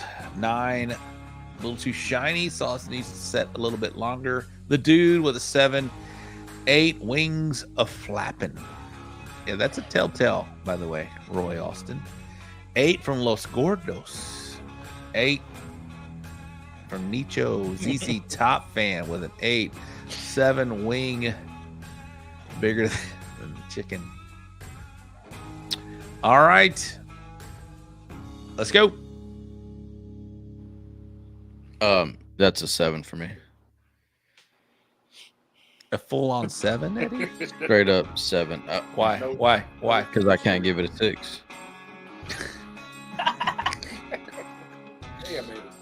Nah, I just Damn it, man. yeah. I don't like the wing. I don't like the color, uneven sauces, and the sauce is either caked on too much or not enough. The juices are flowing out of your chicken. You should do that on the cutting board. You probably probed it like on the breast somewhere, and then your injections started coming out. Yeah, clean up the box. It probably tastes really good though. I'd like to eat it in somebody's backyard. All right, Chuck. Yeah, I'm gonna go 7 too. I mean, it almost looks like it's wrapped in saran wrap. It could be a reflection off the foil, but it's given the appearance on the side of that skin of real kind of waviness, like it's not pulled tight enough underneath to make it all uniform. I like how the wingtip's throwing the peace sign at you, though. I mean, there's that. Yeah. Karley? I'll give it a 7 too. I don't really like that wing. There's something about it I'm not too much of a fan on, and the sauce needs to be like set a little more, and it's too shiny. Pin your wingtip down. Yeah, I'm gonna go 8. The skin looks rubbery, like it's not done yet, and that wing holding up is a telltale sign that it's not done yet. We've all cooked it. Eddie's laughing, but we've all cooked the chicken where it goes up and it comes down. And the chicken everything about it just tells me it's not done yet. So I don't like the waviness of the chicken skin up front. The sauce is definitely not set. The wing is pointed up. I think it got done too early, and then they let it sit in the Cambro. That's where the skin got all wrinkly. Yeah, That's what it looks like. that could be a thing. But I think the sauce one might be set a little more if that were the case. I don't think that's the best picture, though, either. Chicken stole Josh's bitch wing. All righty. Yeah, not a fan. You know what could help that chicken though is cut that wing off. Be good to go. All right, next. Was that yours, Serge?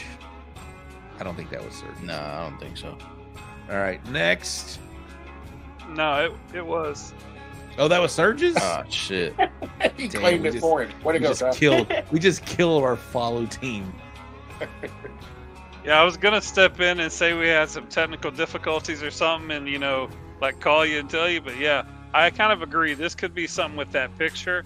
And I apologize if I mess anyone up when you send something in, because I try to make it the best as possible can. But yeah, this picture, Serge, because of whatever that reflection is, it makes it look like it's really, really tough. And that's, that could be my bad. So sorry if I messed you up there, bro. All right, Ty, what's your score, Ty? No, see, I looked at it and I thought that I was like, this. It seems like it's real stiff, and on that size seems like it's, I don't know. I was thinking what Caesar just said. I still don't hear a score, Ty. I'm gonna give that an 8. All right, there you go. Shout out for finding a small bird, though. All right, this guy's gonna be killing it here real soon, though. By the way, so he's a photographer, so he's a badass photographer. All right, next, I think we got 2 more.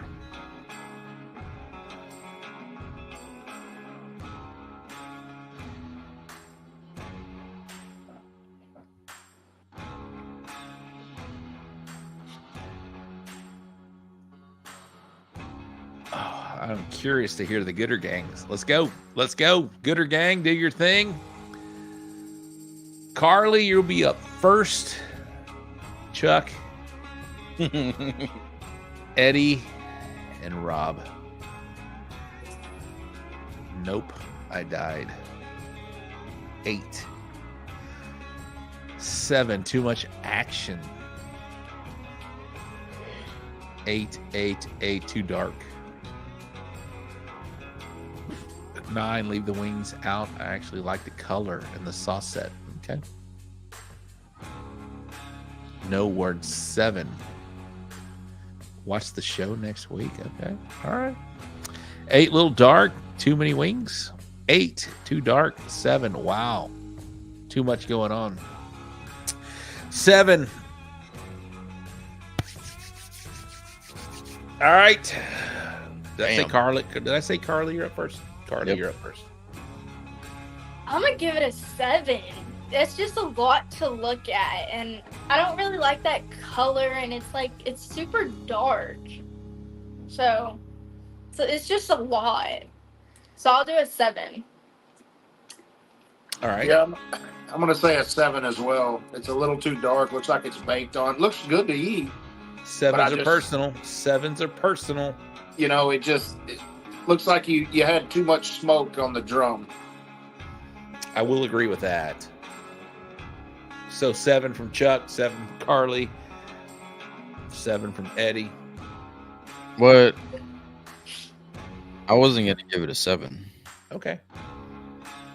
I was going to give it a 6.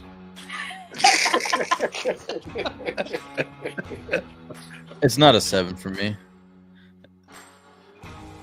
No, it is a 7.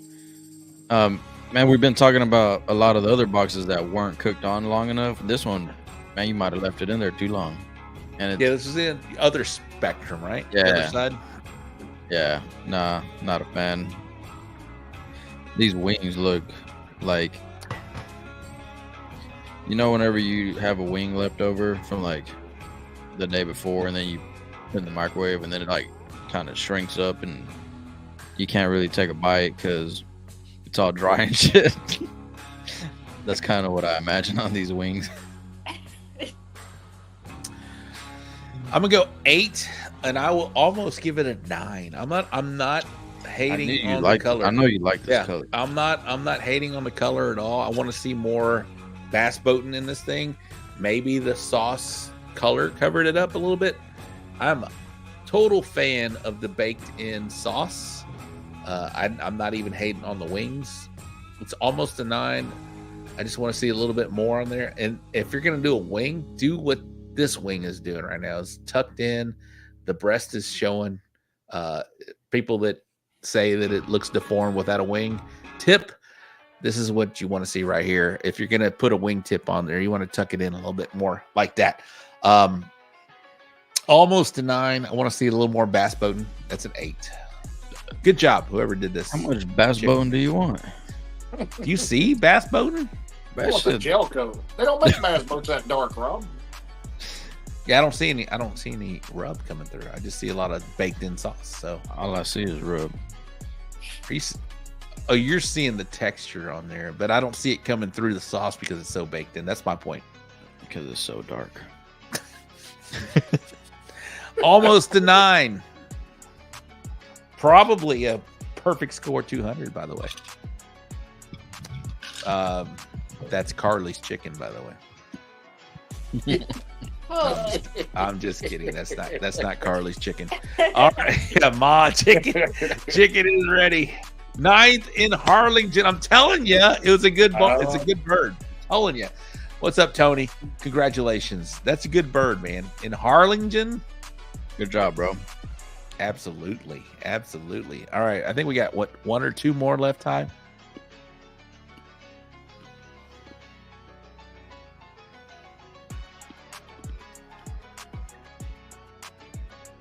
This is the last one.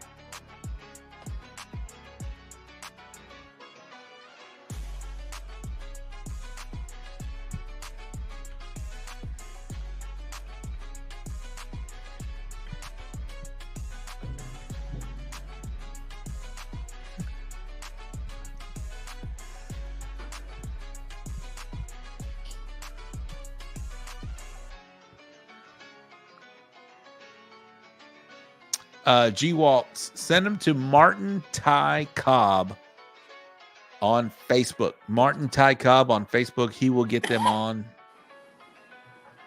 I can't get them from the show website, sorry, or from the show deal. It's all right, Brian. Ty didn't get my box either. Oh, did you send one in, Eddie? I thought I did. I mean, it is a holiday weekend. All right, we are. Well, yeah, I 3 mean, hours. you sent me one. I got it in my email here. So yeah, I've got 2 more boxes if you want more. We want 2 more.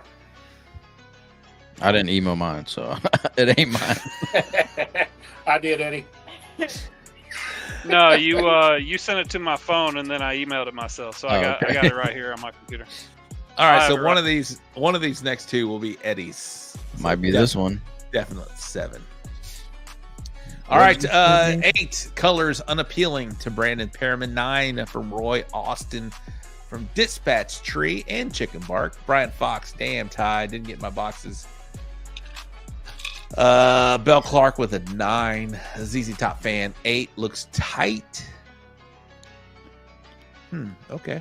9 from Linda Whitson. 9 sauce uneven in the front. 8. What's up, Stacy Hale? One of my barbecue homies. Left side looks dry. She's in the gumball machine, by the way. I would like to see more smoke ring. 8 yellowing, but it might be the lighting. Yeah, lighting probably. 8 from Peacock. G Waltz. Yeah, sorry, G Waltz. Send it to Martin Ty Cobb on Facebook. All right, 9. Damn it, Rob. I emailed you. Sorry, G Walt. 9, 8. G Walt, you'll be on next week's show. All right, I'll go first. That's a 9. Not hating it, not loving it. I'm fine with the fat on the bottom. Fine with the smoke ring. Fine with the cut. I want to eat it all day. Just can't give it a 10 because it doesn't just scream 10 to me. So it's a 9. Karley, you're up next, young lady.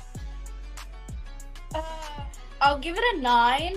The first slice looks like smaller than the second one. So I don't really like how that's looking, but that's kind of my only issue with it. I like everything else. The smoke ring's fine, the fat's fine. Yeah. Sorry, yeah, I don't hate it at all. It's a good looking box. Eddie? I kind of hate it. So, coming from top to bottom, first slice on top, it looks like it's broken. I'm not sure because it's the color. And then the next 3 down, it looks like that top right of the slice is almost burnt. Again, it might be the color. I might be tripping, but it just looks like the whole right side of the brisket was towards the firebox, or it got a little crunchy on you. I don't know if it's the lighting on this picture. It's but I just probably don't like the lighting. way I think this it's looks. lighting. I think it's Yeah. lighting. So I don't know. 8. Chuck. I'm gonna go 9, and I can't tell. The second slice really draws my eye to it, and I think now looking at it again, it almost could be a shadow. I thought the second slice looked way bigger than the first, and the rest of them behind it, left and right. But if that's a shadow on the left, then I would have taken the first slice and moved it over maybe literally a 1/16 of an inch, and I think that would have been a perfect box. That's just my G-Walt attention says that's to detail. burnt, brother. It might be. I think it's lighting though. That's a burnt, brother. Yeah, I don't know. It just it looked like a That's piece burnt. of it over there, but then I look at it again and I think it's just a shadow on there. So if they'd have just slid that first slice over to the right a little, man, that's a good looking box. Firebox in the house. That's her. That's ours from Rogers this past weekend. It's Nice. the filter, 6th place. Beat Maybe both you of didn't you, use it. Eddie and know. Carly. There We're you just go. judging appearance. It probably tastes really good. Yeah, I'm telling you. Yeah. I didn't kill it. I gave it a 9. I thought it was a good looking box. All right. A couple more, I think. I mean, looks like 12th place to me.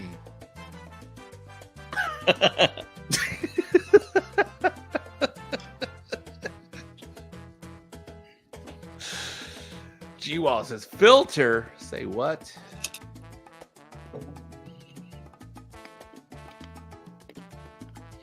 We'll let Eddie go last on this box here. Chuck, you'll go first. Carly, second. I'll go third. Have we given a 10 tonight, panel? I don't think so. I don't think I so mean, either. Man, if you put tiger stripes on that, I give it a. No, I mean I that's a uniform box. Hold up. doesn't We'll look let the like Gooder it's- gang. Oh, needs to sorry. chime in. I gave a Shit 10 to first, the not dessert ten. box. 10 G-Waltz, 9 Sean Trainer, Los Gordos with a 10 Firebox. Yeah, it wasn't burnt. Eddie nailed it on the last slice. It tore. Okay, good job, Eddie. 9 second slice looks a little too splotchy on the sauce. I see that, Brandon. 10 from Bell Clark, 10 from the Dude, 10 from Brisketeers.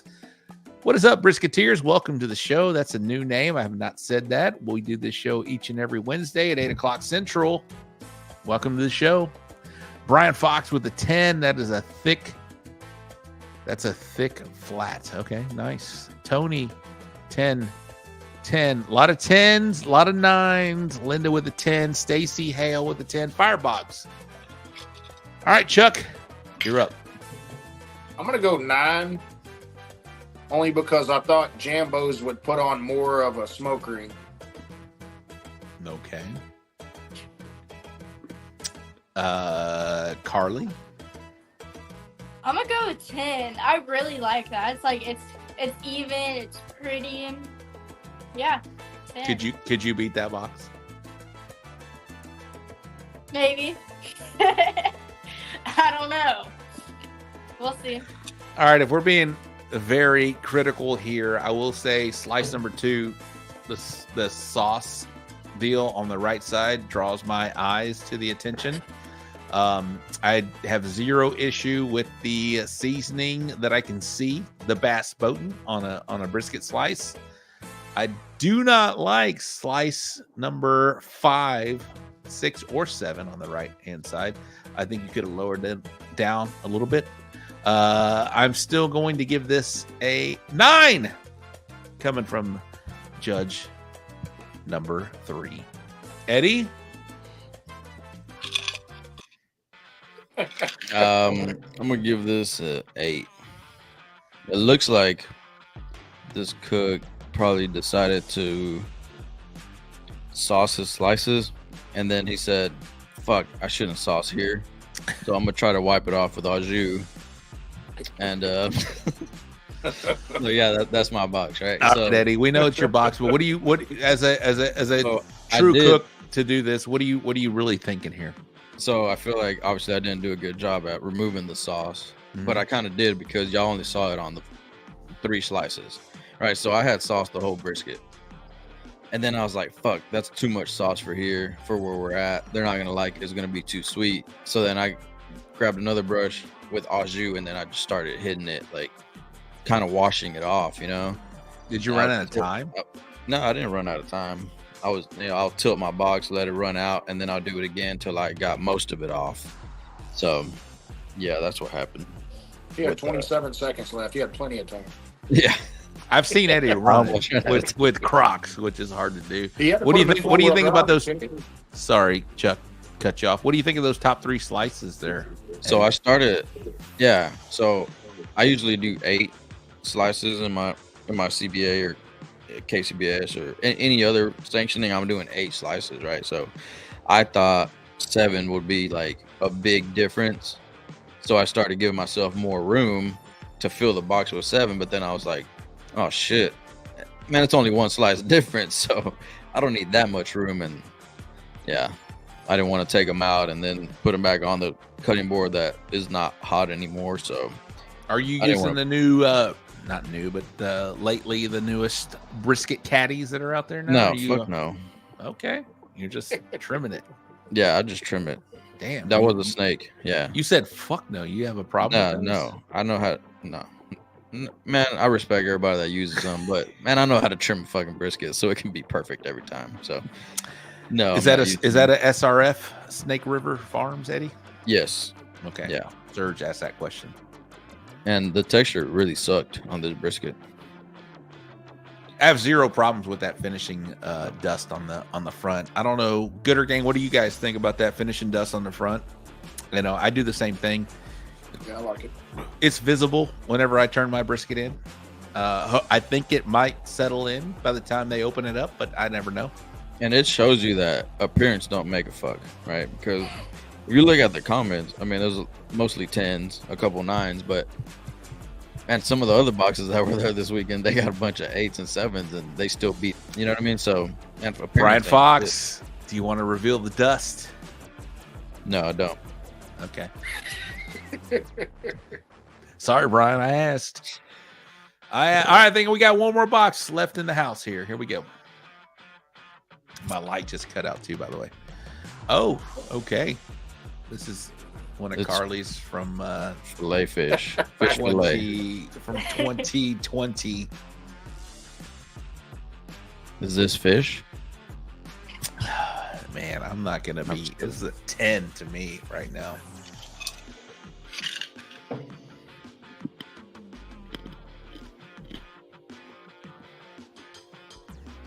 The dust does have rib grind in it, though. I'll say that.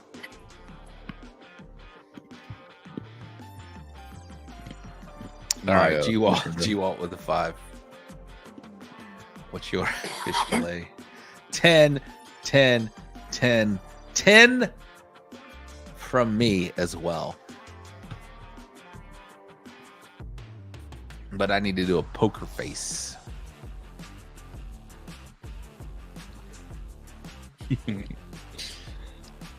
My cup's empty, Brian, so that's all you get today. Get you one, bro.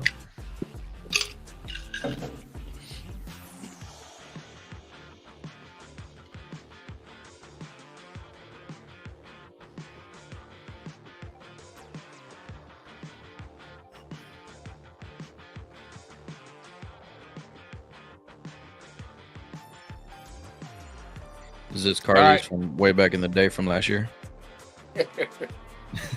Could be. I don't know if it is. Not. All right, it's not Karley's box. All right, a lot of 10s, 9 mystery meat. Now we're getting somewhere. Eddie's keep out. All right, no, 9, 10. Is that a pork chop, fish, or chicken? Where's everybody cooking this weekend? We already asked that, Brian. You need to get in earlier. Perfect grill marks. Color's a little light for me. All right, Shiner, come on. I'll go first. That's a 10. Looks like a pork box to me. I like the grill marks. Oh, I know whose box this is. Digging the color. 10. Karley. This is obviously a kids' Q box, so Yeah. rate it as such. I'm gonna give it a 9. It's a 4-year-old. Only because I wish the color was a little darker. It's a little light, but the grill marks look beautiful. Everything else is perfect besides the color. How can this kids' Q cook put a little darker color on it? Use like just a darker kind of barbecue sauce like I used to use way back in the day before I changed to what I use now. I used Be Extreme, and that gave a perfect kind of darker kind of reddish to it, and that made it look beautiful. Awesome. Well, that's And some when great she's advice. way back in the day, she really means like last year. Yeah. It was before that. How about Rochelle? She's up and watching, and she's so excited to see her box there. That's pretty awesome. Chuck. Man, that's a great job, kiddo. I mean, that is, especially at 4 years old. Karley wasn't kicking out boxes like that at 8. I mean, I'm going to go 10, but I agree with Karley. I like a little bit darker sauce. Makes it look a little shinier, a little more mahogany. And if I could be critical at all, I would say if you're putting a steak weight on there, use a little bit heavier one, only because I see that second line from the bottom just a touch wavy. And that'll hold that pork chop in place more. But I mean, your grill was a perfect temp. Your grill grates were clean. They're oiled well. You can tell all that. So great job, kiddo. Proud Great of you. advice. Great advice. Eddie. Man, you know, I gotta keep it equal, right? Like I'm gonna treat this 4-year-old like a grown ass man, Like a 44-year-old. like a 44-year-old man. So Don't do it. nah, I'm just kidding. It looks good. It looks good. I definitely want to eat it. I mean, I'll give it a 9. A little bit more bass bowing, but yeah, it looks good. Grill marks look great. Like Chuck said, they look clean. Doesn't look like it has a bunch of gunk on it. Would like to see a little darker on the actual meat, not the sauce. Maybe I don't know, spritz it with some oil or something, let it kind of get a little bit of color, but looks great. Good job. All right. This is going to be a record show, by the way, for length. All right. Ty, are we done? Yeah, I'm going to bed. See y'all. Yeah, that's it. That's it from producer Ty in the house. All right, Karley, this is the record show. I think 3 hours and 22 minutes in. We still have 50K in the house. But thank you for coming on the show. Chuck, thank you for having her on here. She's been killing it. You got to be a proud papa, as we talked earlier. Absolutely. Thank Karley, any shout outs Faster bedtime. I know. Karley, any shout outs you want to give before we let you get out of here? Yeah, I want to give a shout out to Rockin' A for giving me everything I need to keep going each weekend. Butler Wood for giving me all the wood I need to cook with. Texas Original, the best charcoal out there. Couldn't be happier to be with them. Amen. Yep. Capital Development, they've helped me out a lot. Texas Chrome Heroes Foundation, they pretty much got me started in with all this. So happy to be with Joey and all them. Short Rib Drum Smokers, I have a beautiful teal drum from them. And I love that thing. So happy to be with them. Brooksline Drums with my beautiful teal drum I just got. That is a beast. I love it so much. So happy to be on board with them. And then Kubach Cookers, who have helped me a ton with all these cook-offs. All right. She has more sponsors than CJ Bean, which is awesome. And she's 15 years old. This is amazing. Karley, we're excited to see your growth. We're excited to see what you've done right now. You're already competing with the big boys and gals in the Outlaw Association. And maybe we can get you in some other organizations sooner than you think. That'd be nice. That'd be awesome. That would be nice. Eddie, you got anything to add before we let her get out of here? No, great show. Good job. Thanks to y'all. This is my my supplier right here. This is where I get my stuff. So I go to their house almost every week, right? Maybe once a week. So no, I appreciate y'all, man. Thanks y'all for all the support also. And Karley, keep kicking ass, and I'll be doing a lot more Outlaws. So I'll see you. Come get my brisket title. We're getting some comments. Peace out. Enjoy your holiday weekend. See y'all in Shiner. What's up, Brandon? I'll see you there. Rockin' A. That must be Vanessa. Great show, guys. Absolutely. Brian Fox, damn, 15. It has more sponsors than Robert Smith. She's a big one. Get with her if you want to sponsor this young lady. Great job, Karley. Congrats again on kicking Aaron Leslie's ass again. Keep making a great show, brothers. Absolutely. See y'all next week. Gotta wash the beans. There's G Waltz. Rochelle, she has a young lady watching you as well. Great show, Karley. Congratulations on all of your success. Nichos, great show. Happy 4th, everybody. And Eddie really called me. I don't know. Okay, call her. Call her, Eddie. Call her. All right. Thank you very much, Karley and Chuck. Thanks for coming on the show. We're gonna drop you down. You guys are awesome. Continued success. I know you're taking a little break, but we'll see you down the line, and we're excited to see your continued growth. Yes, sir. Thank you all. Happy 4th, y'all. Thanks, Rob. Happy 4th. There was Karley and Chuck Aleksines from Rockin' A Girls Supplies and Give 'em Hell BBQ. Eddie, this was a record show. 3 hours, 30 minutes when it's all said and done. No, it was good. Thank you, ZZ Top fans. Smash that like button. Yep. No, I appreciate everybody for watching again, like always. And man, good luck this weekend to everybody cooking. I wish I was cooking, but I gotta go do some fun stuff. Rob, good luck this weekend. You haven't cooked in a while, so nope, have not. And a lot of people say it's like riding a bike, but I don't think so. For me, it I don't ain't. think so. I take 1 weekend off, and the next week I'm scrambling. We'll see how I do. I haven't cooked in I don't know, probably 11 weeks or so. It's been a little while. And before that, probably another 5 weeks. So yeah, it's gonna be if you guys are cooking this weekend, good luck. Stay hydrated, drinks a lot of beer or water, whatever makes you hydrated.